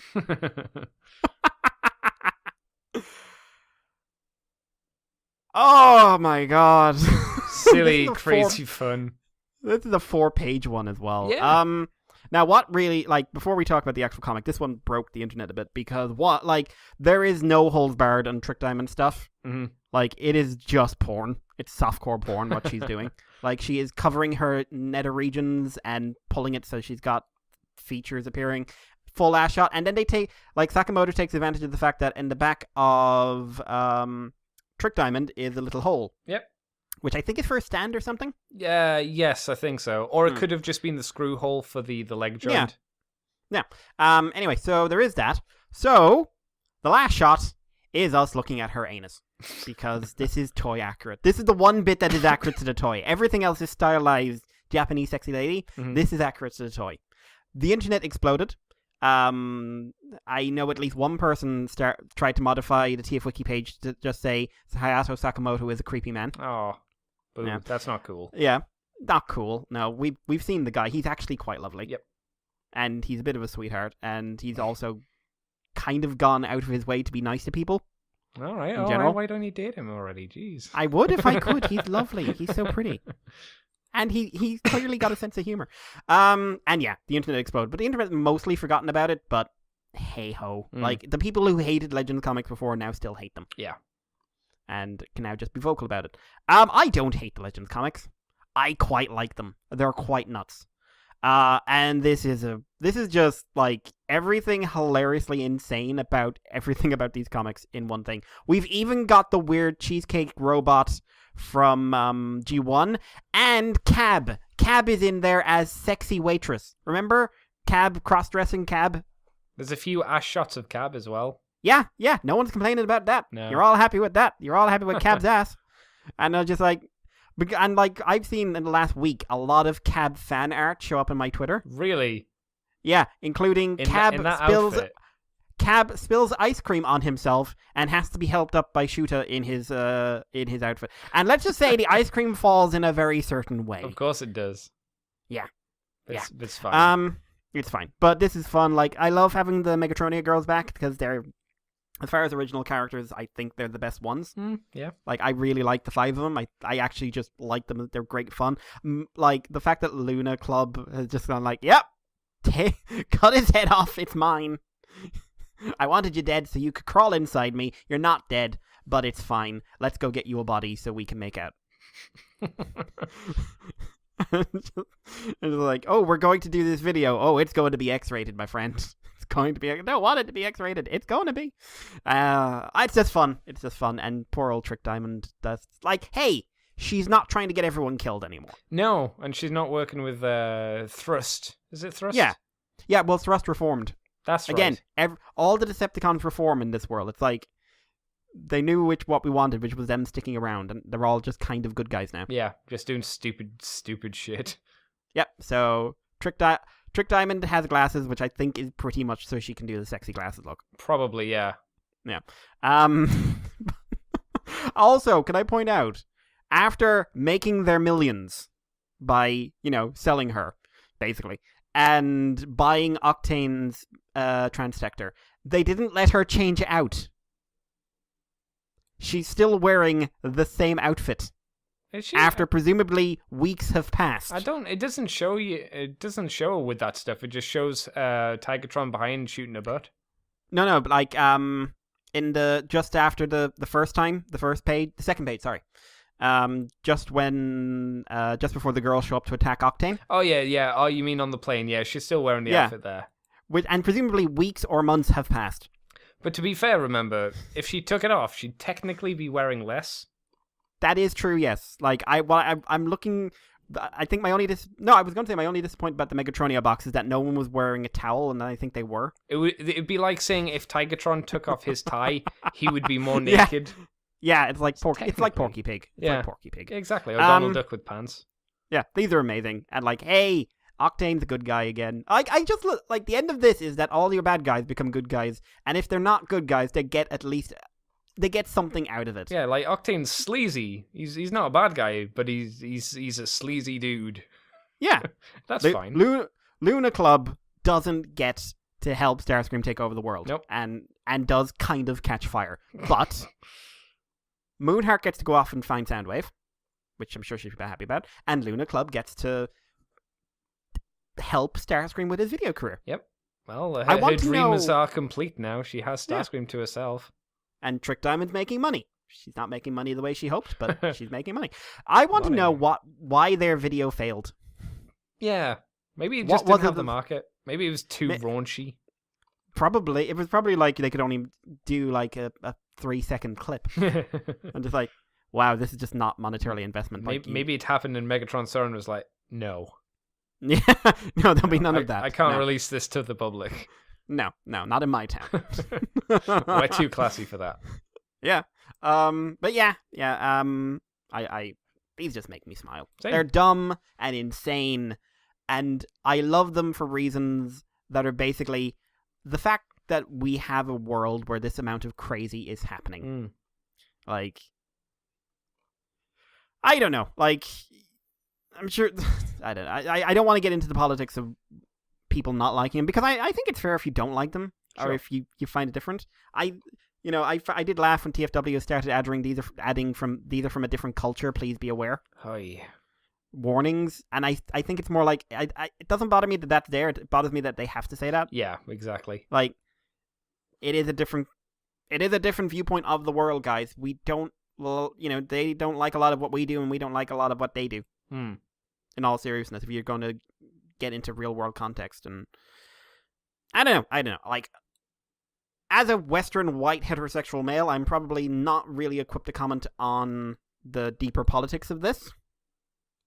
I have people for that, but I just like having this kind of insanity around, and I'd love it to stick around. Sure. I think it's sad it's probably going to die out. Yeah, seems like it.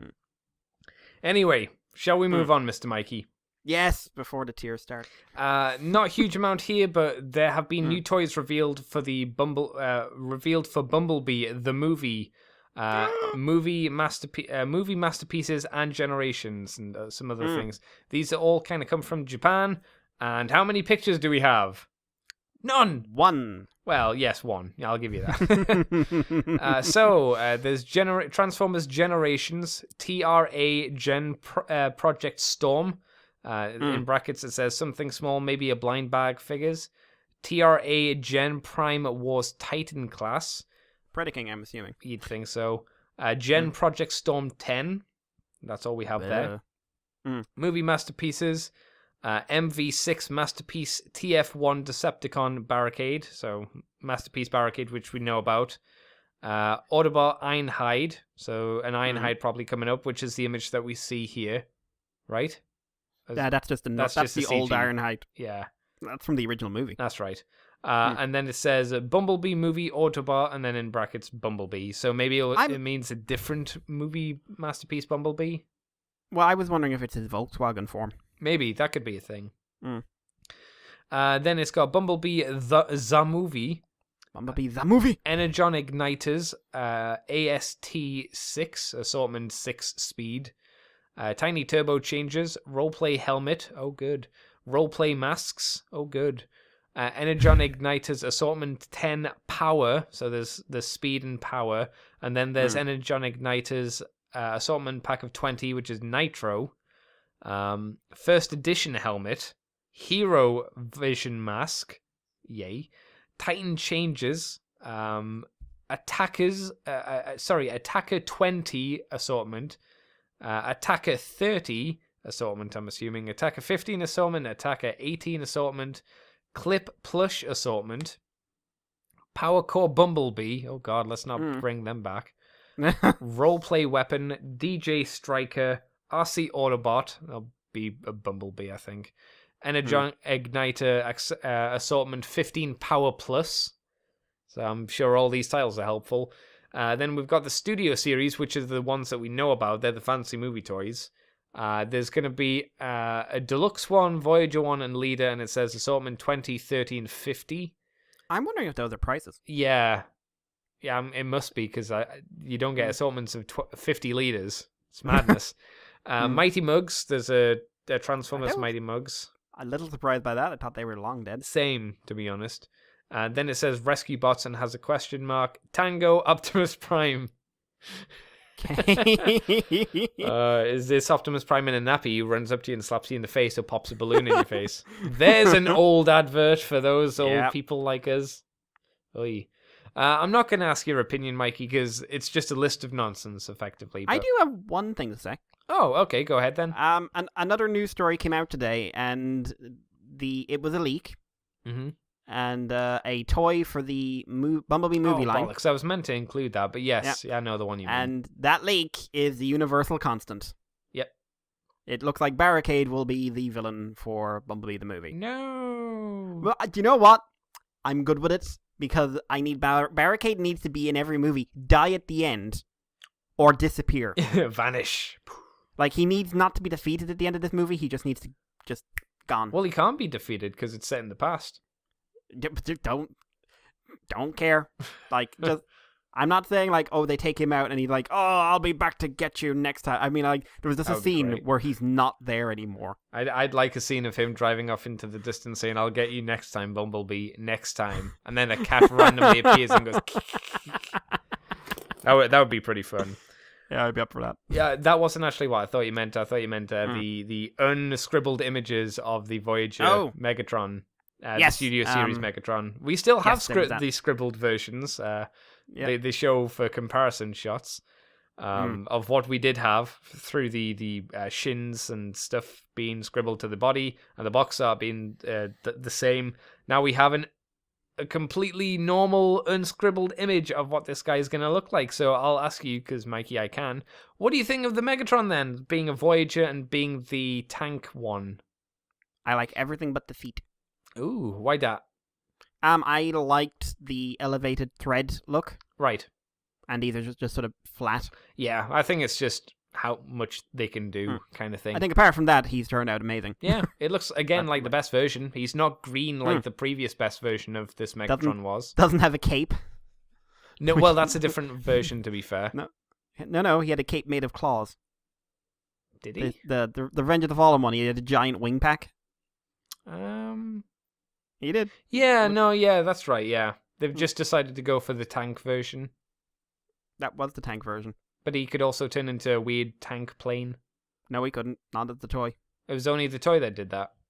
No, the one in the the movie did that. Right. The toy didn't do that. The toy just turned into a tank. But he still had a giant. No, there was a green one that had a little shitty jet mode as well. It didn't have a jet mode. It was just a pancake tank. That was green for some reason. That was green. I thought it could turn into a jet. Well, nope. It had these two little fold-out hooks. That's maybe what I'm thinking about then. Yeah, but that is the best version of this character beforehand. Yeah. Well, now you can get a good version, arguably, because all of his arms are in proportion. Because do you remember the leader, which had the little weedy arm, and then the really oversized one? This looks way more accurate. That has it's his gun claw arm is bigger, but it's not like I've got this little twig arm and then an overly beefed one. It looks a lot better. So if you're into it, get it. Yep. I guess. Yep. That's a thing. We also saw the movie masterpiece MP-M06 reveal to take place at the Hong Kong Toys and Games Fair of 2018, which is being held on the 9th, so tomorrow. Tomorrow it's going to be held, which is the 9th of January this year, obviously. So we'll be probably covering this more in depth next week, but they'll probably be showing off Ironhide, maybe, which is pretty interesting. And Barricade, so we'll probably get some final versions of him, like in case and stuff, which is neat. Any thoughts there, Mikey? I'm curious. I'd be interested to see if the Studio Series gets officially revealed. Yeah. For realsies, that'd be nice to see. Faux realsies. Do you want to take us on, Mikey? Yeah, a little bit of a surprising news point. So last week, the Transformers vs. Visionaries issue 1 came out. We did a review of it for our Patreon listeners, so if you're on Patreon, check that out. I'm sure I'm getting loads of facts wrong in it, but hey. Actually, there is one thing I have to correct now. I said Eisner Award winning. She was an Eisner Award nominee. Okay. So, but apparently a very, whatever. But, so just correcting that now before anyone, comes after me with a stick. But yeah, so that comic came out, and it's been a bit of a talking point. Got pretty good official reviews and had a lot of debate in the fandom for the ending. But it sold gangbang. It was a gangbanger. It sold bucket load. Do we actually have numbers for it, though? We don't. It sold out its first printing, basically. And it has been confirmed to have a second printing. Right. But it was in probably around 10,000, 11,000, I think. Okay. That doesn't say anything about the Comixology sales or the digital or whatever, so we've no idea how much it sold on there. I'll check the Comixology top 10 actually at some point. But yeah, so this is a little surprising. I think the last time we had second printing Transformers books, it was early Morden Meets the Eye RID. Yeah, I mean, in all honesty, I find it a little hard to believe that this is the comic that deserves it. Not that it's bad, just it's a crossover. It's an issue 1 crossover. It's an issue 1 crossover of Transformers, which is, fairly niche in itself, and Visionaries, which, again, in fairness, no one fucking remembers for the most part. There are people who are nerds like us who know Visionaries, like me. But to be fair, even within the Transformers community, there's not a huge amount of people that have seen Visionaries. They might know it, but I don't think a lot of people have seen it. I've never seen it. Yeah, it's not bad. I enjoy it for the most part. It's not in the top 10 on Comixology. I don't want to say that it's an editorial tactic because we kind of talked about that on the show. But it does feel a little suspect. It seems like it might be one of the problems is they kind of killed some goodwill. Yeah. The new editorial team when they just came out and said, "Hey, this is how we can't say anything without spoiling the book." And to be honest, IDW has been doing a really fucking good job of spoiling the book. Yeah. I haven't seen it this bad since the ongoing Killed Ironhide. And to be fair, because of the issues that we had with the editorial, that's what makes me not trust this as much as if what happened in that issue hadn't have happened. If you know what I'm saying, I'm not saying it is. I'm not saying they are faking it, but it does seem more suspect.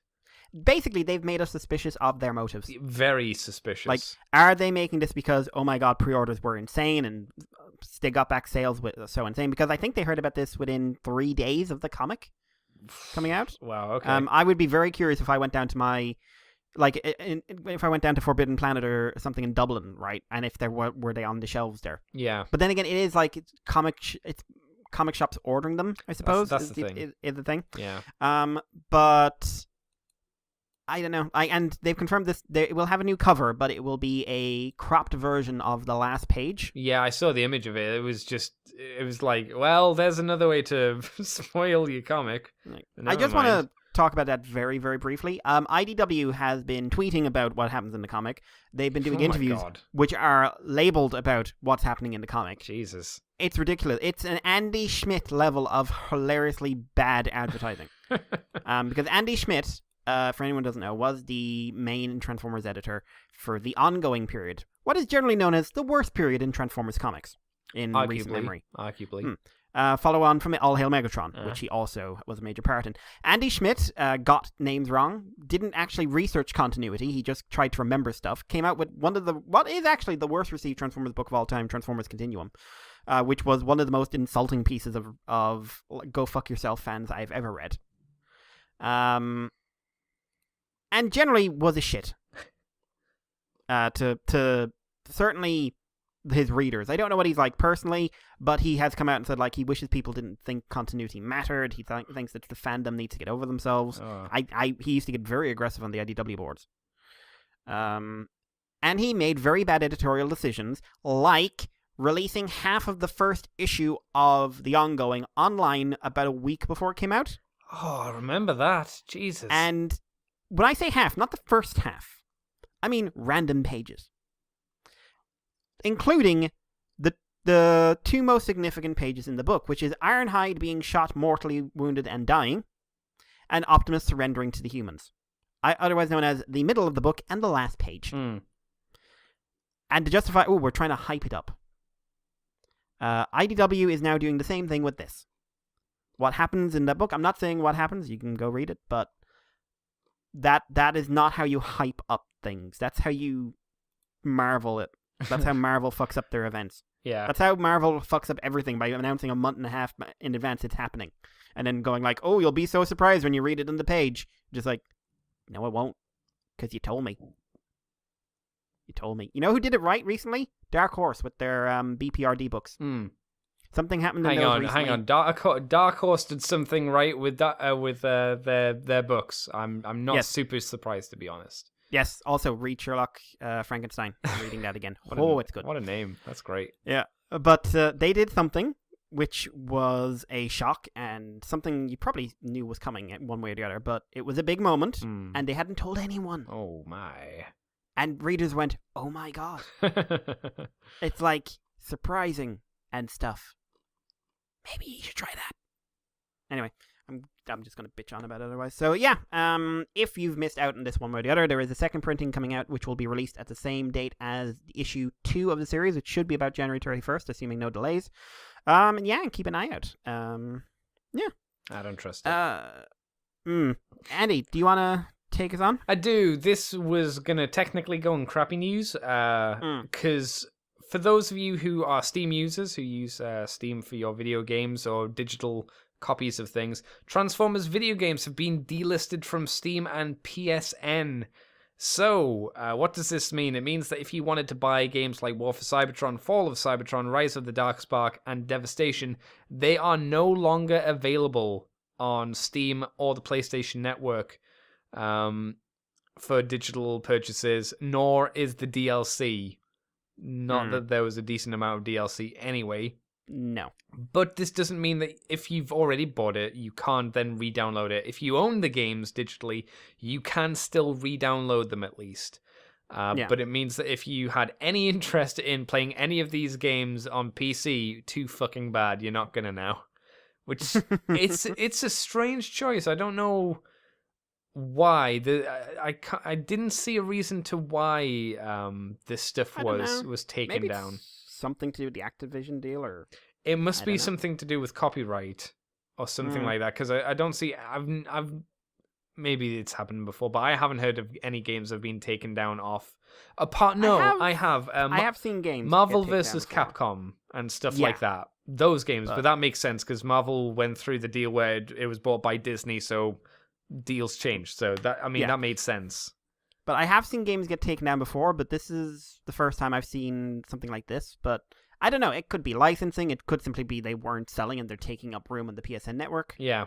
And the Steam network and whatnot. But I don't know. I don't know for those games, specifically like War and Fall of Cybertron. I don't know what this means for the online community. I mean, it's probably not huge to begin with anymore at this point. I suspect it's been dead. If it's still alive, I mean, I would not want to go online and try playing those games and expecting like a big rush, because the online community was never fantastic. No, I remember getting all the achievements on the 360, and sometimes it did take a while to get connected to people. Like, I think I was playing the online for about a month there. Yeah. And it worked, and then I noticed it was starting to drop down, and I just stopped doing the online. Ah, right, okay. I wanted the achievements, and I got them all, because I'm the best. And I gotta make them people's humble. Humble? What I do hope at the very least is if the last, I can't remember what the mode was called, but it was the Last Stand mode, a Horde mode. As long as you can still do that co-op Horde mode thing, as long as the servers are up for that, hopefully that's good. But I don't know. Maybe that's been taken down as well. I still think it's a bit of sad news, though. It's a bit disappointing and all that jazz, but there you go. Mikey, do you want to take us on to the next bit of news? Not that there's a huge much to say for it. No, just a quick thing. We've got Transformers G1 Ultimate Doom Part 3 and Countdown to Extinction deleted and extended audio. So the guys over at Transformers the Moon have revealed the latest in their series of the audio tapes from the Transformers recordings. And first up is a short video from Ultimate Doom. Very little was cut from the slug tape that TF at the Moon owns, but what was there for you to listen to? Then there were about 5 minutes covering Countdown to Extinction. 12 characters have additional lines in this audio, which also from a slug tape, meaning that it has been timed to storyboard. You'll get to hear Optimus Prime like you've never have before. So these are always fun. There's very little to say about them. I'm not into sort of the technical side of things. So, the how these were developed and everything else isn't so interesting for me, but I love the fact that these exist. I hope these just keep coming out forever. But yeah, Andy, any thoughts? Yeah, it's neat. I personally haven't listened to them as of yet, but it sounds interesting that not a huge amount was cut, at least from the tape that they have, as you mentioned. Yeah, That's yeah. Take us on then, Andy. All right, we got some information and images of Power of the Prime's Battle Slash and Road Trap, who become Battle Trap. And I'm sure there's a Stu screaming in the distance somewhere. We got some terrible images of these dudes ages ago when the leaks happened, the dreaded leaks. And we wondered what the hell it meant, what they were going to look like, and all that jazz. So they're Legends-scaled figures. One turns into a decent robot and derpy helicopter, and the other turns into a decent robot and a fairly decent blue truck thingy, and they also combine together. Height-wise, they're slightly taller than a standard Legends figure, but they're not as tall as a standard deluxe figure. They're a weird in their state. In their combined form. Yeah, in the combined form. So I guess, Mikey, straight away ask you, how do you think these two look individually in the vehicle modes and combined together as the first Duocon? I get a bit of a laugh over the fact that Battle Slash, I think it is, looks basically like a tiny Astro Train. Oh, see, I thought he looked a bit like, oh god, what's his name? The white and black car. They're assholes. They were thugs in the Breakdown? IDW comic. Oh, Runabout and Runabout. Yes, I thought he looked like one of them, but with the without the faceplate, because they're small and stocky. I could see that. Yeah. But I think it's the colors. I went for Astro Train. I could see that though. But yeah, I think the two separate robot modes turned out pretty well. They are, they do make sacrifices. Like one is overly chunky and one is overly thin. Yes. Because one's the top of the body and one's the bottom. I think the combined form is pretty solid. It's a little lanky in the midsection. I kind of like that.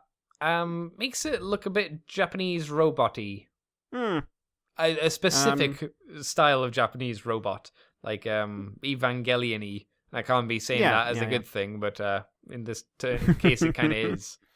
Yeah, but I think it's turned out pretty well. What do you think? Yeah, I'm very pleased with how it looks. I think it's not a huge problem. I think it's a bit sad though that he doesn't seem to have a gun for the battle trap mode. Like the helicopter blades don't seem to come off and turn into a dumb sword or a. I don't think either of them have like a weapon in their small uncombined form either. No, they don't. They don't have any weapons. It seems I do think that's a bit of a shame. But I'm surprised of how well it looks like they combine together, because they seem to form a decent looking robot, which is kind of neat. Quality is the important thing, and how well are they going to combine together? How good are the locking tabs to make them into Battle Trap? Like, if I pick him up and shake him like a baby, how quickly is he going to fly apart? That kind of thing. I would have asked as well, if it was back in the day, what's the Japanese version going to look like? But, well, it's going to look like this, it seems. So, yep. Yeah. But overall, pretty pleased. Gotta say. Anything else you want to say on them? No, I'm good. Well, here's one, actually. Will you be buying them, or would it be something that you'd skip over? If I saw them in a shop, probably consider picking them up. Not something I'll go looking for. Yeah, I wouldn't go full price, because I won't pay full price for anything, because I'm a cheapo. But I definitely would be interested in them. I hope we'll get a flywheels in the future. Yeah, hopefully. I mean, It'd if be weird you if can we do that, didn't. yeah. I mean, if you can do these two, you may as well do the other two. It'd be, like you say, weird for them not to. So, I'll quickly move us on to Titans Return Grotesque, now available. Oh, maybe not at this point. I don't know. I'll need to check the link. I just checked. Still available. Still available. Available at toysrus.com. So if you missed out on Grotusk, who came along with Scorponok, he's available to pick up if you want him to. How much is he, Mikey? Did you see? $25. $25. That's not too bad of a price, but will get worse with shipping, obviously. Yes. So Yes. that's the thing. Does it? It probably doesn't say how much shipping is though to our lands. Oh god. Well, it wouldn't ship to us, would it? Oh no! Why would it? Why We'd would have it? to use a middleman or middle Nicole. A middle Nicole. A bit disappointing, but yeah, that's the thing. It's not a terrible price. I hope it means the secondary prices on the guys will go down, but once the things go out of stock, it probably means they'll just go back up again. So get them while you can, I guess.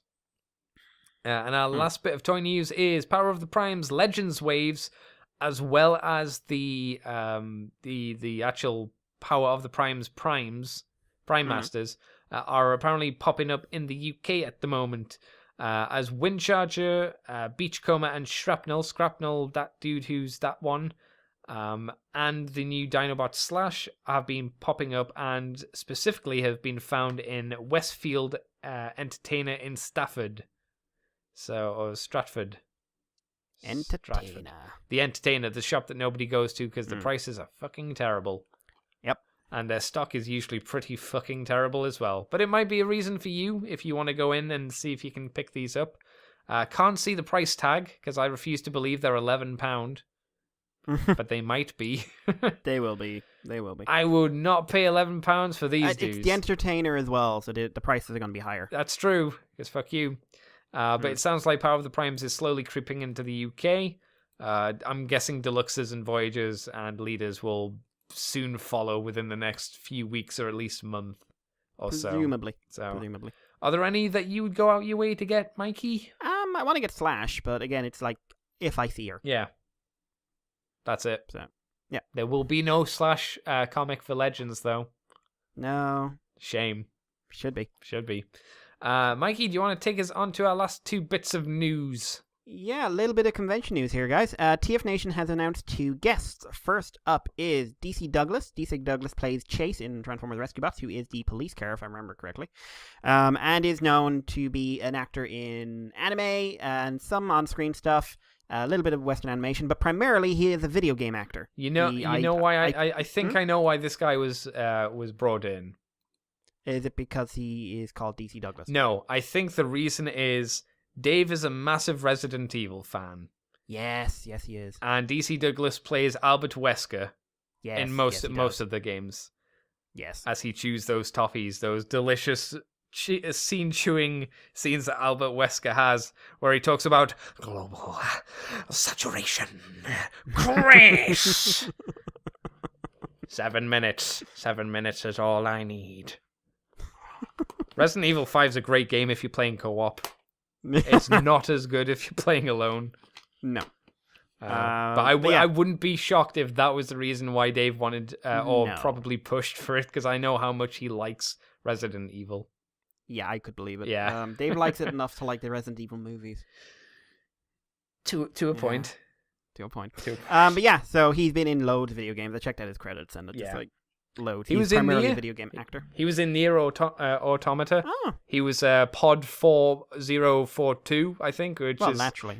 Yeah, so I was like, oh, he's not the sexy android with the nice bootay, but I would be surprised if DC Douglas plays her. I would have been as well, but I would have been quite impressed. Good work, sir. Good work. But the other guest, and the one that the world's kind of flipping out about, the rest of the world, not us, it's been announced that Stan Bush will be making his UK convention debut. So he's an Emmy Award-winning musician, member of the Transformers Hall of Fame, and has done 5 or 6 Transformers songs, which he will never stop singing, ever. And so BotCon ended, and then as I said on Twitter, he's got to go somewhere now. I thought it would have been to TFCon, to be honest, but no, okay. But yeah, so he's been involved with the movie Transformers: Fall of Cybertron, and did Ground Zero, which was a remix, which was later remixed into Till All Are One. That was terrible. That remix. Yeah, Transformers. That's all he changed. He switched Ground for Transformers. Oh dear. Outside of Transformers, Stan Bush has done music for movies like The Rate and Kickboxer, Sailor Moon. Really? Really? Sailor Moon? Was he the one who said she's the one called Sailor Moon? Because for that, I have questions about that. Apparently he worked on Glow, which is a pretty good Netflix show. Saints Row, Guitar Hero, as well as that, he wrote Capture the Dream from the 1996 Summer Olympics and recorded 14 studio albums, along with a career spanning more than 3 decades, with his most recent album, Change the World, released in 2017 and available on StanBush.com and on iTunes. Mr. Bush will be available to meet attendees, and so usually they go Mr. Dot, but here it's Stan. But I'm going with Mr. Bush. Will be available to meet attendees and sign autographs throughout the 3-day run, which is 17th to 19th in the Birmingham Metropole Hotel in Birmingham. In August. But on the 18th of August, he will be doing a full concert. This will not be a free one. This is not part of your weekend package. Yeah, this has a £20 attendance fee for Saturday attendees and £15 for anyone on the full weekend. So this is something you will have to pay extra for. Are we assuming that the concert is not... well, I'm going to make the assumption that it's not actually part of TF Nation. It's just he happens to be doing a concert. I don't think so. I think this is something... I can't imagine that TF Nation would do a concert and then make you pay extra, because that's not TF Nation's usual business model. No, but I could believe that they suggested it to him and he said, "I'll do it if you charge the door." I wonder if it's its own separate thing. I would suspect the money's mostly going to him. See, I'm going to stick in the camp of I think it's like he happens to be doing a concert. Yeah, but why would he happen to be doing a concert in the Birmingham Metropole Hotel? Well, does it actually say it's in the yes, hotel? It's in the hotel. Oh, that's weird then. Yeah, and it's only for attendees. Wow. So, yeah. So something magical about seeing a touch. Blah blah. Once in a lifetime opportunity. It doesn't say it's only for attendees. It just says that you get prices for them. It just gives you the price for the attendees. I'm just gonna say, who else is going to go? I know why you're being hopeful, because I don't think it's the TFN usual. I don't think it's the TFN usual model, but I do think it is probably Stan Bush's usual model. Maybe. Because the guy has made a career entirely, or at least he's made a lot of money, not a career, obviously, he's had 14 albums, but he's made a lot of money at conventions by kind of not missing a penny. And I don't see, to be honest, it saying specifically that it's in the hotel that the concert's taking place. Keep struggling, Andy. No, I'm just saying. I'm just going through the information, and it doesn't say specifically that it's in the hotel, and it doesn't say that specifically for the attendees. Andy, do you want me to check if there's a Stan Bush concert on in Birmingham somewhere? I'm just trying to give the people accurate information. I'm just checking now. Stan Bush concert, Birmingham, August. There we go. Let's see what comes up. Hayato Sakamoto is coming to TF Nation. Yay! Please, TF Nation, TF Nation, TF Nation, TF Nation. He's doing a concert in the O2 Institute in Birmingham on September the 22nd. Oh, okay. So that's stanbush.com. Blah, blah, blah, blah, blah. The only reference to this is in reference to TF Nation. Right. I don't want to be that guy, but I'm going to be that guy. Okay. Yeah. But yeah. So he is an official guest of honor. So cool. Yeah. But yeah, like Andy. Mikey, you and I have not been entirely kind to the men over the years. It's just apathy, and then it's confusion of the love for him, more so than hatred towards him himself. Yeah. I'm sure he's nice. I'm just apathetic towards him. Yeah, I don't care. I don't think most of his music is the worst in the main movie. I'm just saying it now. Like, no offense, but The Touch does very little for me. The only reason The Touch matters is because Optimus Prime dies. Spoilers. I'm just a Dare and Hunger, both better. Just saying. Yeah. And how many years was he going to BotCon? Most of them. He'd been to quite a few, I think. Didn't he go to all of the ones that were specifically in California? I think. Yeah, he did. I know this matters to a lot of people, and I know a lot of people are flipping their tables right now. It just isn't for me. So I wouldn't pay the money to go see him. I also don't like the fact you have to pay money to go see him if he's part of if it's part of the event. We've had people perform music before at these things, and we didn't have to pay for them. I've got a question. Is Stanbrush a draw to people who wouldn't have originally came to the convention anyway? Maybe. Because I think that's... I don't know. Like, would you go to a Transformers convention specifically to see Stanbush over, say, like, other guests we've had in the past? I wouldn't, but I'm sure there are people who would. Yeah, it's strange. Like, maybe he is a bigger draw than we think. I think he is. Like, he's not a big draw to people like us, but I think he is a big draw. Yeah. In large ways. It's just, for me, I just see him as someone who has just... It was getting to a stage where you're just going like, is he at a convention? Well, we set the guards in, but I'm sure I'll make him past him. So I'm not excited about it. Like, and again, like, I don't like the fact that even if I was excited, I'd have to pay extra money to go see him. For the concert anyway, yeah. Yeah, I wouldn't, no. Like, I'd rather not pay money and hang out with Peter Spellos if he happens to go this year. So, well, that's all of our news for this week, Mr. Mikey. What have you been up to this week? You done anything fun and sexy? A bit, yeah. One of which caught me off guard this morning.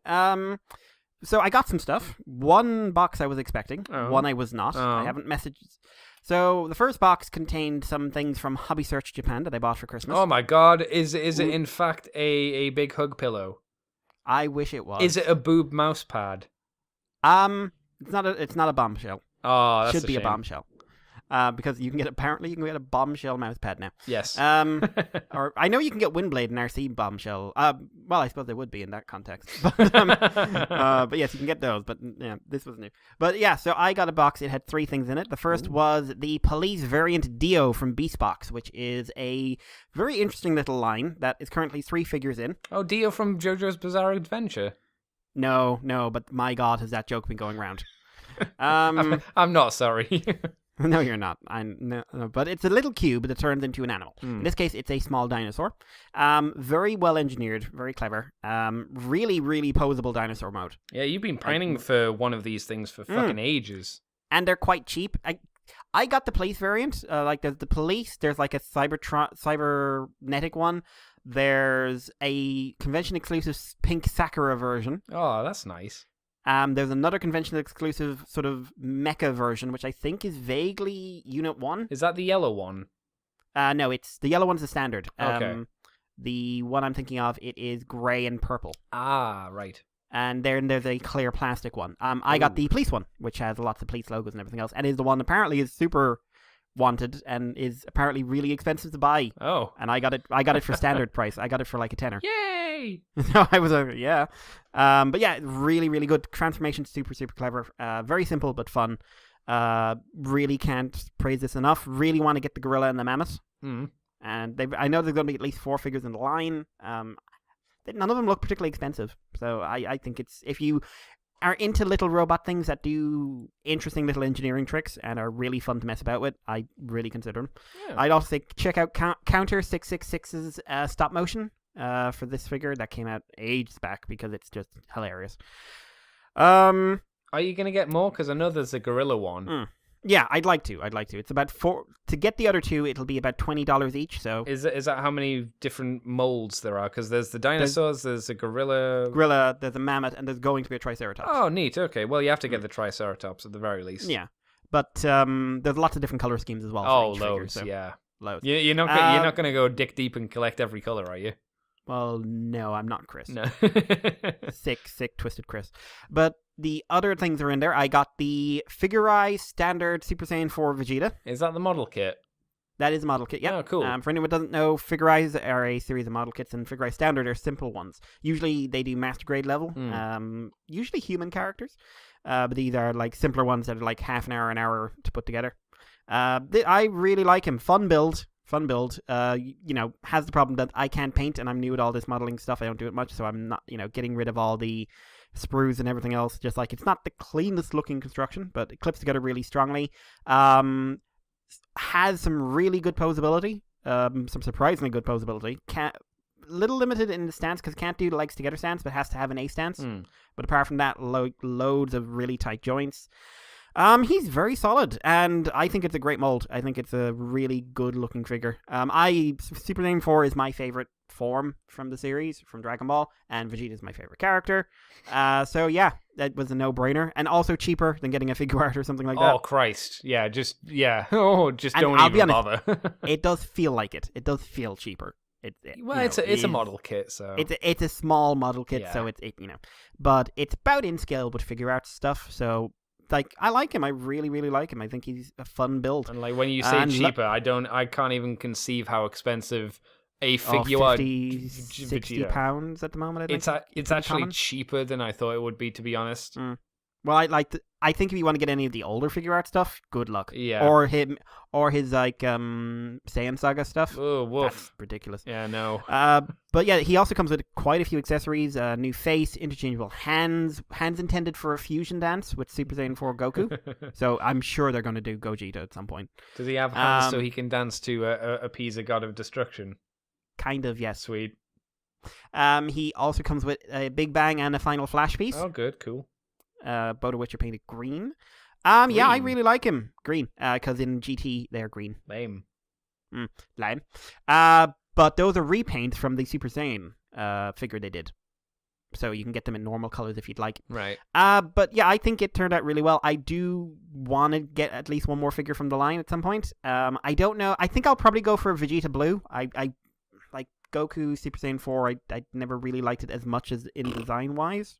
I'd still, like I said, it's my favorite form, so I'll probably consider getting it. It's But Goku. I'd rather, still. I'd rather get Vegeta Blue. I would get the Super Saiyan, but it's the exact same mold with different hair. But yeah, like, it's really fun. Building the eyes is nuts. You build the eyes from the pupils up. Creepy. It's kind of weird seeing the face form, and you're just like, I don't know how this works. I don't like this, but yeah. mummy. Yeah, the other thing, which I haven't had a chance to mess about with in the box yet, Mm-hmm. just because of life and stuff like that, is the SH Figure Arts Master Rider Chalice. Oh my god, you finally got one. Yeah, son. Jesus, that's been on the list for fucking years as well. Yeah, really, really good price. Will not say how much, but $5 trillion. 5 billion euro. But yeah, it's the secondary rider from Kamen Rider Blade, my all-time favorite rider. Like, I love many characters, but in terms of just like the one that makes me just love him in general is this guy. Like, I love him to bits. Great design. The figure art is really, really solid. But little I've had a chance to fiddle with it, so I'm really going to look forward to having to play with him during the week.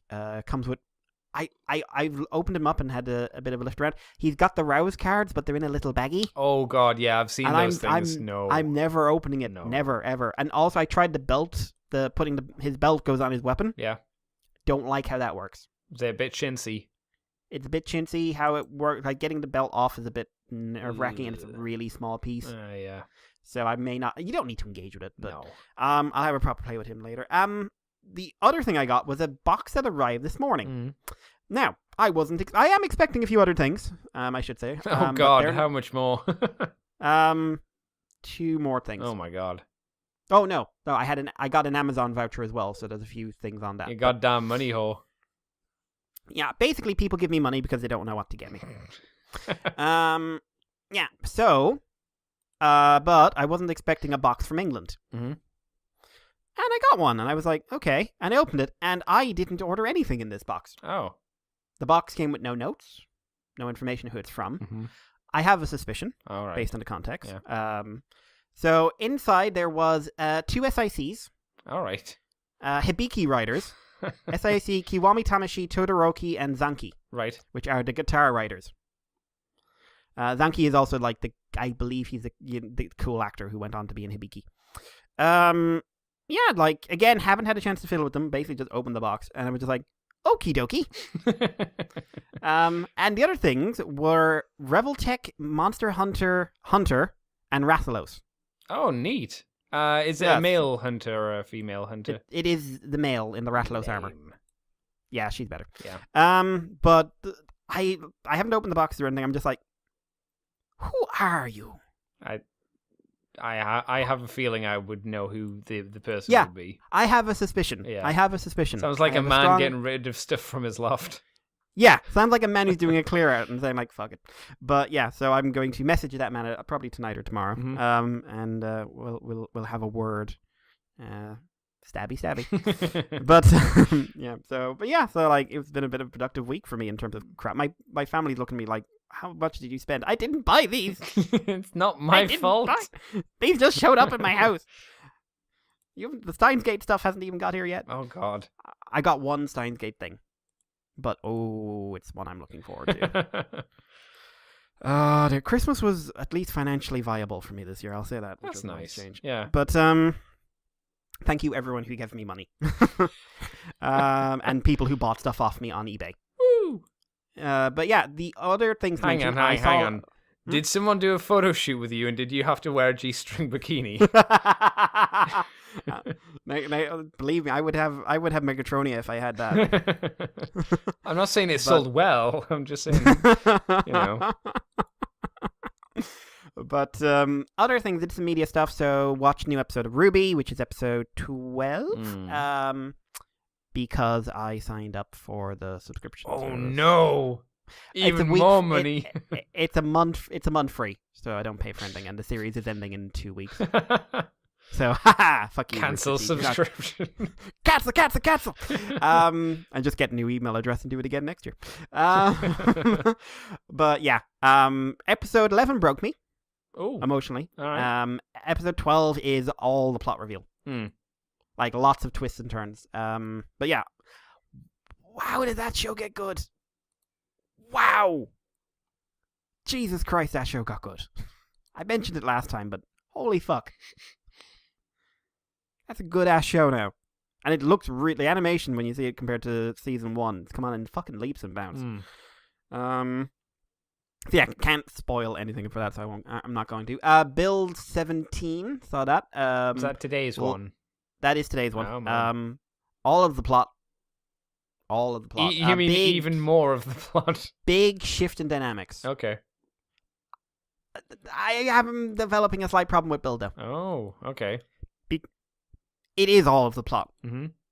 And it means that the characters tend to say, when they're talking about character stuff, it tends to be character stuff wholly in service of the plot. Right. It's light on character and focusing all on plot. Okay. And that is that makes me less likely to rewatch it. Okay, yeah. Like, I mean, I'm very much enjoying it as I'm watching it, but I think rewatch value won't be great for me. Right. Because it won't have that, it's not having that gem of, oh wow, that guy's in this scene, I really want to see that again. Oh, you know what, I'll just watch the whole thing, watch them build up to that big character moment. I can see that. Because plot reveals don't work that way for me, because once I know the plot, I know the plot. Saw Last Jedi today. Yes, he did. Yesterday, sorry. Better than I was expecting. Very, very flawed. There is some terrible writing in there, especially for poor Rey. Rey gets screwed over, in my opinion. Kylo's still terrible. And actually, I thought he got a bit worse. And also, in all honesty, they do fuck Luke over. Like, I've seen people going, like, why would you expect him to be anything but this? I'm just like, they fucked him over. Also, they have this thing, like, Chris said it on one of the podcasts, the Force Juggernaut idea. Like this ultimate super strong Force user. I noticed all the ultimate super strong Force users don't do anything that normal Force users don't. See, if you had told me that they used the Eye of Sitarak, I would have been like really pumped. Yep, but no. Like, if you're into the extended universe, your Luke is dead as a character. They don't even try dealing with him. And I think this is going to be the movie where you get the final divide between people who are into the new stuff and people who are into the expanded Star Wars universe. Interesting. I think this is going to... Because such a key character, I think he's going to be the one who breaks it. Right. But yeah, there's a lot of good in it. The casino thing everyone complaining about, I didn't find it particularly bad. It's not. I hear a lot of people say it's boring and you can take it out and not lose a huge amount. It's not... You couldn't. Yeah, but like, there's plenty of that in every Star Wars movie. That's not a good thing. No, but it's just like neither is some of the character. Like, there's some very George Lucas-esque dialogue in this. But it's not one continuous scene. It's broken up by other stuff. It works for me.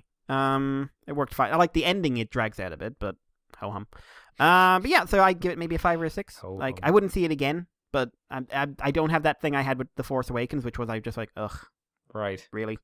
It does completely doing Empire Strikes Back, though. Don't believe anyone who tells you it's not doing that movie. It's also throwing a bit of Return of the Jedi, but it is, yeah.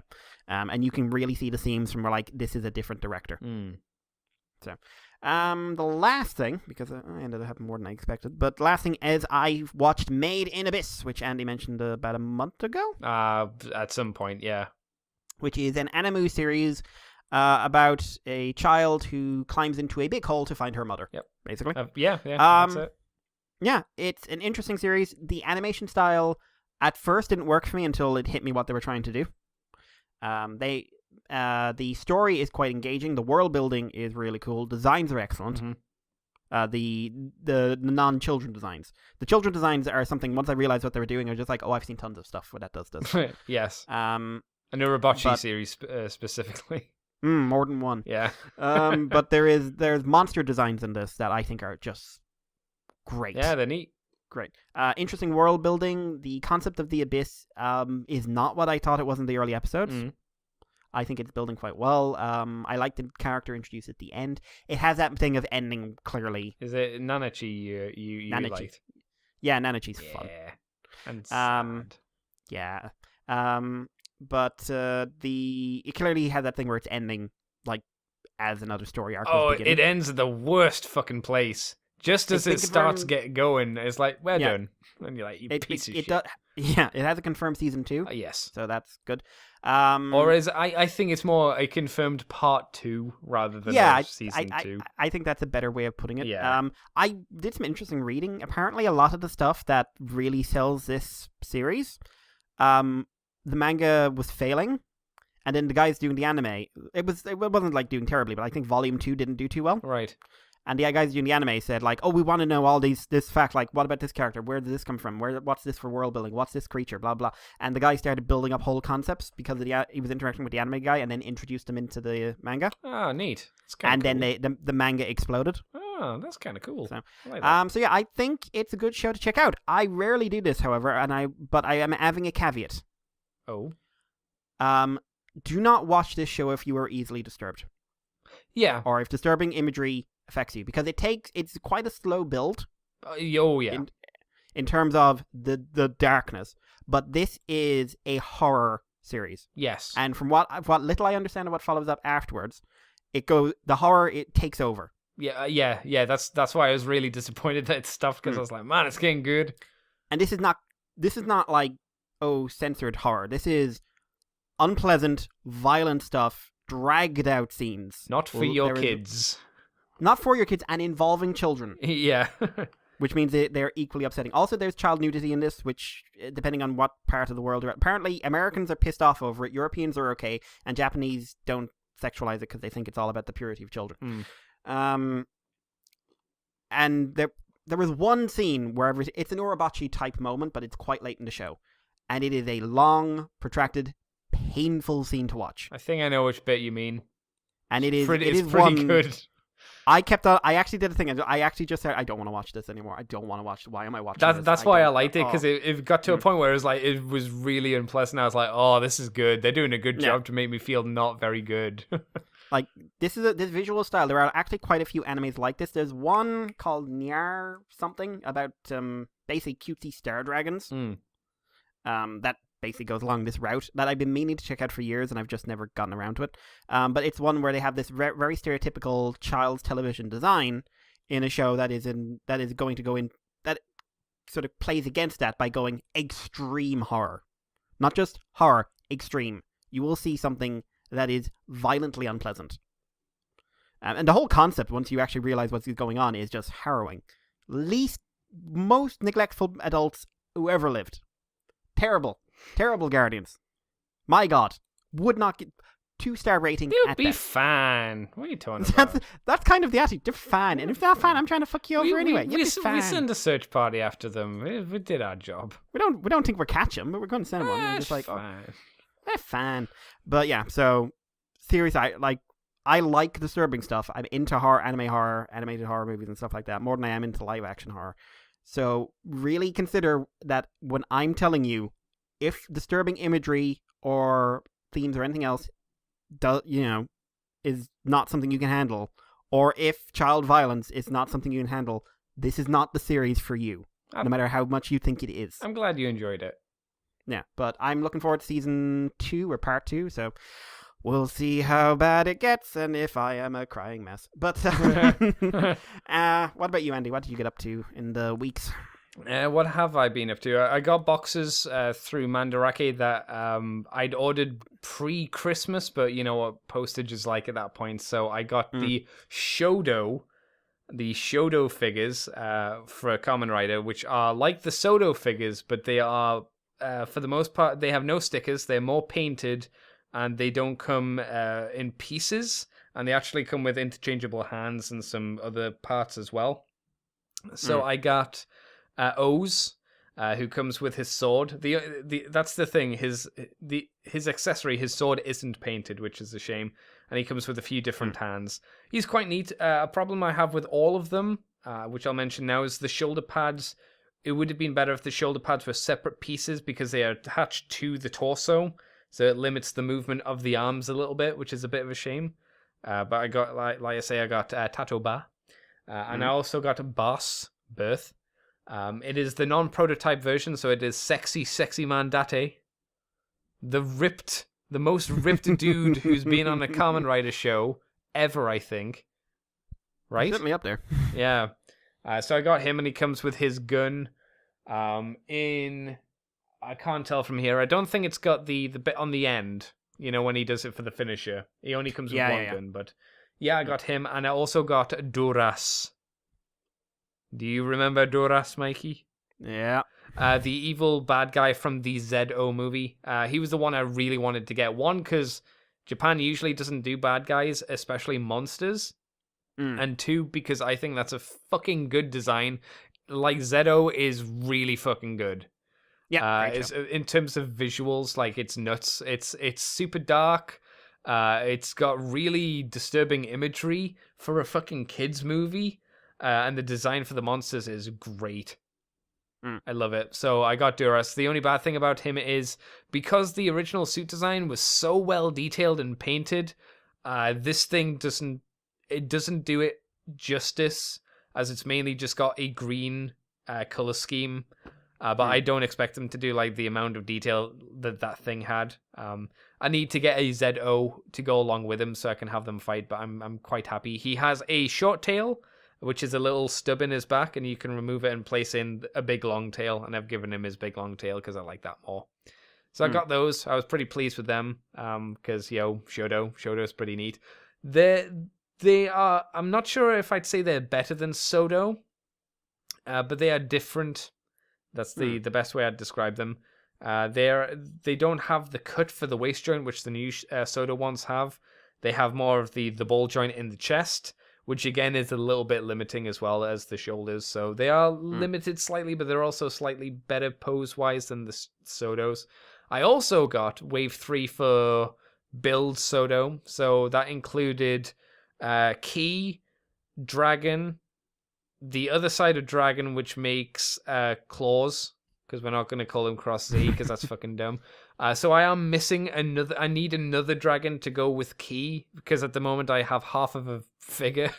I have a leg and a torso, and I don't have a full torso. It's like a slice of his chest and a side of his face. So he's remaining in a draw incomplete. In that wave as well came. So I got Key, got Dragon, got Ryugen, the Cross Z. Who else was in? Jesus, I'm gonna have to open the drawer. Opening the drawer. Were Stark and Rogue in that one? Stark was in there. Rogue wasn't. Oh, that's it. There we go. Ryan, Lion, and the Fire Engine one, which I can't remember its name offhand. Because I think it's Fire. Probably something like that, because for some reason they decided to separate them out from the Wave 1, but that's how it happened in the show as well. So, and the most important one, the real reason I wanted Wave 3 was for Bloodstark. I really like Bloodstark. Stark. That's Stark. I say it's Stark. No, Stark. Bloodstark. It's really bad because it has... Japan's being really bitchy with these ones, guys. It's really bad because his sticker says Stalk It says Bloodstalk rather than Bloodstark.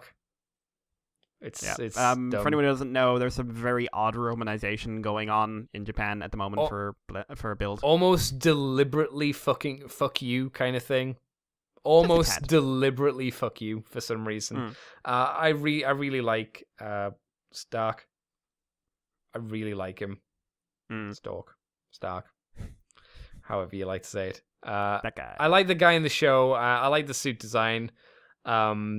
He's just turned out well. The neat thing about the line as well is with one of the other figures, it came with the combined form of the steam rifle. Because before you get him with his gun, and then the blade would come with somebody else, because that's how they were able to split how you were able to afford it. But with somebody else as well, you had the combined form of the blade and the gun together, which is neat. So yeah, I'm very pleased with all of them. Apart from that, have I done anything? I've bought something, but I'm not going to talk about it till I get it, because it seems kind of pointless. I've played a bit more of Tekken 7. Being geese-howding and Diamond, and picking up people and saying, stand down, and going, Rashomon, and rempuking people. Has that been happening in the game, or are you just going down the street? Well, a bit of A, bit of B. You gotta do. I've only been playing practice mode at the moment. I haven't even done the proper game, because there's so much to learn. And I'm just trying to pick up how to do things, because it's not an easy game. I don't think it's easy anyway. And that's it. I finished rewatching Thundercats, the 2011 series, which was fun to watch again. And I also finished rewatching He-Man, the 2000X show, which again was quite fun to see. Yep. It did make me a little bit worried for what this She-Ra show is going to be, because I have a feeling it's going to be way more Adventure Time than it is going to be 2000X He-Man, and I'd prefer it to be a mythology-based show like 2000X. I was expecting it to be a bit Voltron-y. I hope that's what it is, because that would be a much better show than if they decided to make it a cute little, let's do 15-minute episode things, but it being on Netflix, I'm not sure. The reason I think it might be a cutesy one is just from the one bit of artwork we have of She-Ra, and I went, ooh, that doesn't look as cool as 2000X He-Man. And I know for a fact that if they got to the point where when they included She-Ra, because they would have done, because they would fucking get through everything, she would have looked fucking badass. Oh yeah, she would have been badass. Because the redesigns on those characters are great. Like Skeletor looks so good, Trapjaw's great, Snake Men are really cool. Yep. Hordak's pretty fucking badass. Yep. We just didn't get Hordak's harem, because that's what She-Ra turned into. Because they slowly phased out the male villains for a load of female ones. So effectively, Hordak had a harem of sexy ladies, which I'm fine with. But it's one of those things. Yeah. I'm interested to see it, but I am a little bit worried. But that was most of the week, to be honest, and then obviously doing stuff around the house and going shopping, and being very unmotivated in a lot of the day, when I was like, I should do video work, and I was like, I just can't be bothered. I just can't be bothered. We also did From the Files of Teletran 2 with Mr. Vangelis. Which I'm waiting for Mikey to send me the audio, which will be tonight, before I can edit that. So Patreon people, you will get that on Thursday. I have lined up a Moonbase woo-woo, which I want to record at some point this week, and I have another Moonbase woo-woo, which I plan to hopefully record next week. Obviously, these will be spaced out, but these are just things to record. And I know Mikey has a Moonbase woo-woo he wants to do as well. Yep. So that's cool. Anything else, Mikey? Or are we done for this week? That is me done. Yeah, that's me done. I've nearly finished Drive. Oh yeah, you've been watching Drive. How you found? Yeah. Did it? Because you were more positive last time I talked to you. I was, and then it just kind of kept going, and it's just kind of turned in. I do think it's better than when I left it, because I left it at a really shitty point when it was just, hey, look at these talking cars. They don't really talk; they just beep beep a lot. And I came back, and it was like it kind of picked up, and it does pick up, but I'd say it's very average. Like in the last, if we're going by this generation of Kamen Rider shows from Double to Build, it lands perfectly in the middle of it's fine. That's how I'm rating it. I don't think it's terrible. It's not as annoying to me as as Wizard was, and it's not as terrible as Forza, but it's not as good as, your double and your O's and your Gaim and your build and your Exade. We've had some pretty good Kamen Rider shows recently. Oh yeah. So I think with that we'll call this show a close, Mr. Mikey.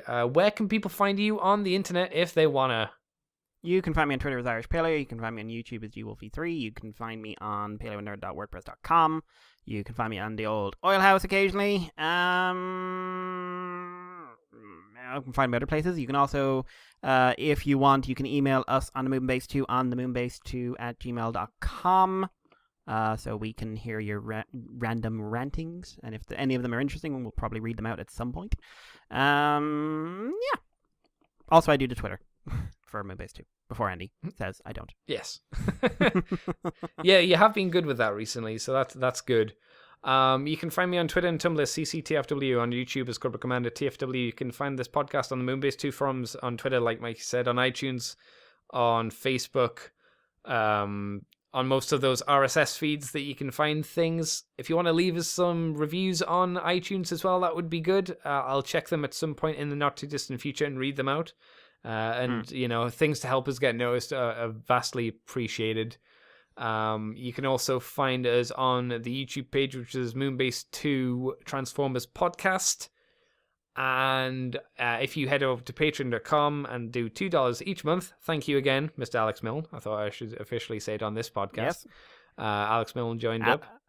Yep, and he has already been, pointing out that my God, Mikey shit. But I love him because he's actually right. Yes. Oh, you gave the email address, didn't you? Yes. Yes, cool. Yes.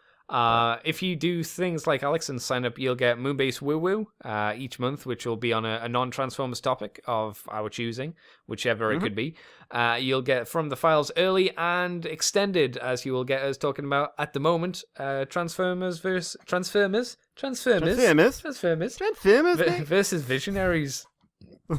So Transformers versus Visionaries. And at the moment, I suppose that's a bit of a hot topic kind of thing. So maybe have a listen, and you can see what we think of it. And if you think you're cool like Alex, no, pay us money. There you go. That's a really gross way to phrase it, but I'm glad you. God damn it, Alex is working for us now, not against us. I think that's. Oh, if you want to see any of my nonsense and woo, head over to the ccbunker.weebly.com. And that's it, Mr. Mikey. We're done for this week. So thank you once again, sir. I thought there was something. You stopped there like it was going to be something, but it wasn't. Something. I know, I deliberately did that. I'm just saying, like, you threw off the rhythm. I don't know what to say now. That's fine. Just there you go. Money away. Well, we'll catch you next week, everybody. So, see you then, I guess. Seriously, don't watch Made in Abyss unless you can handle it. Money.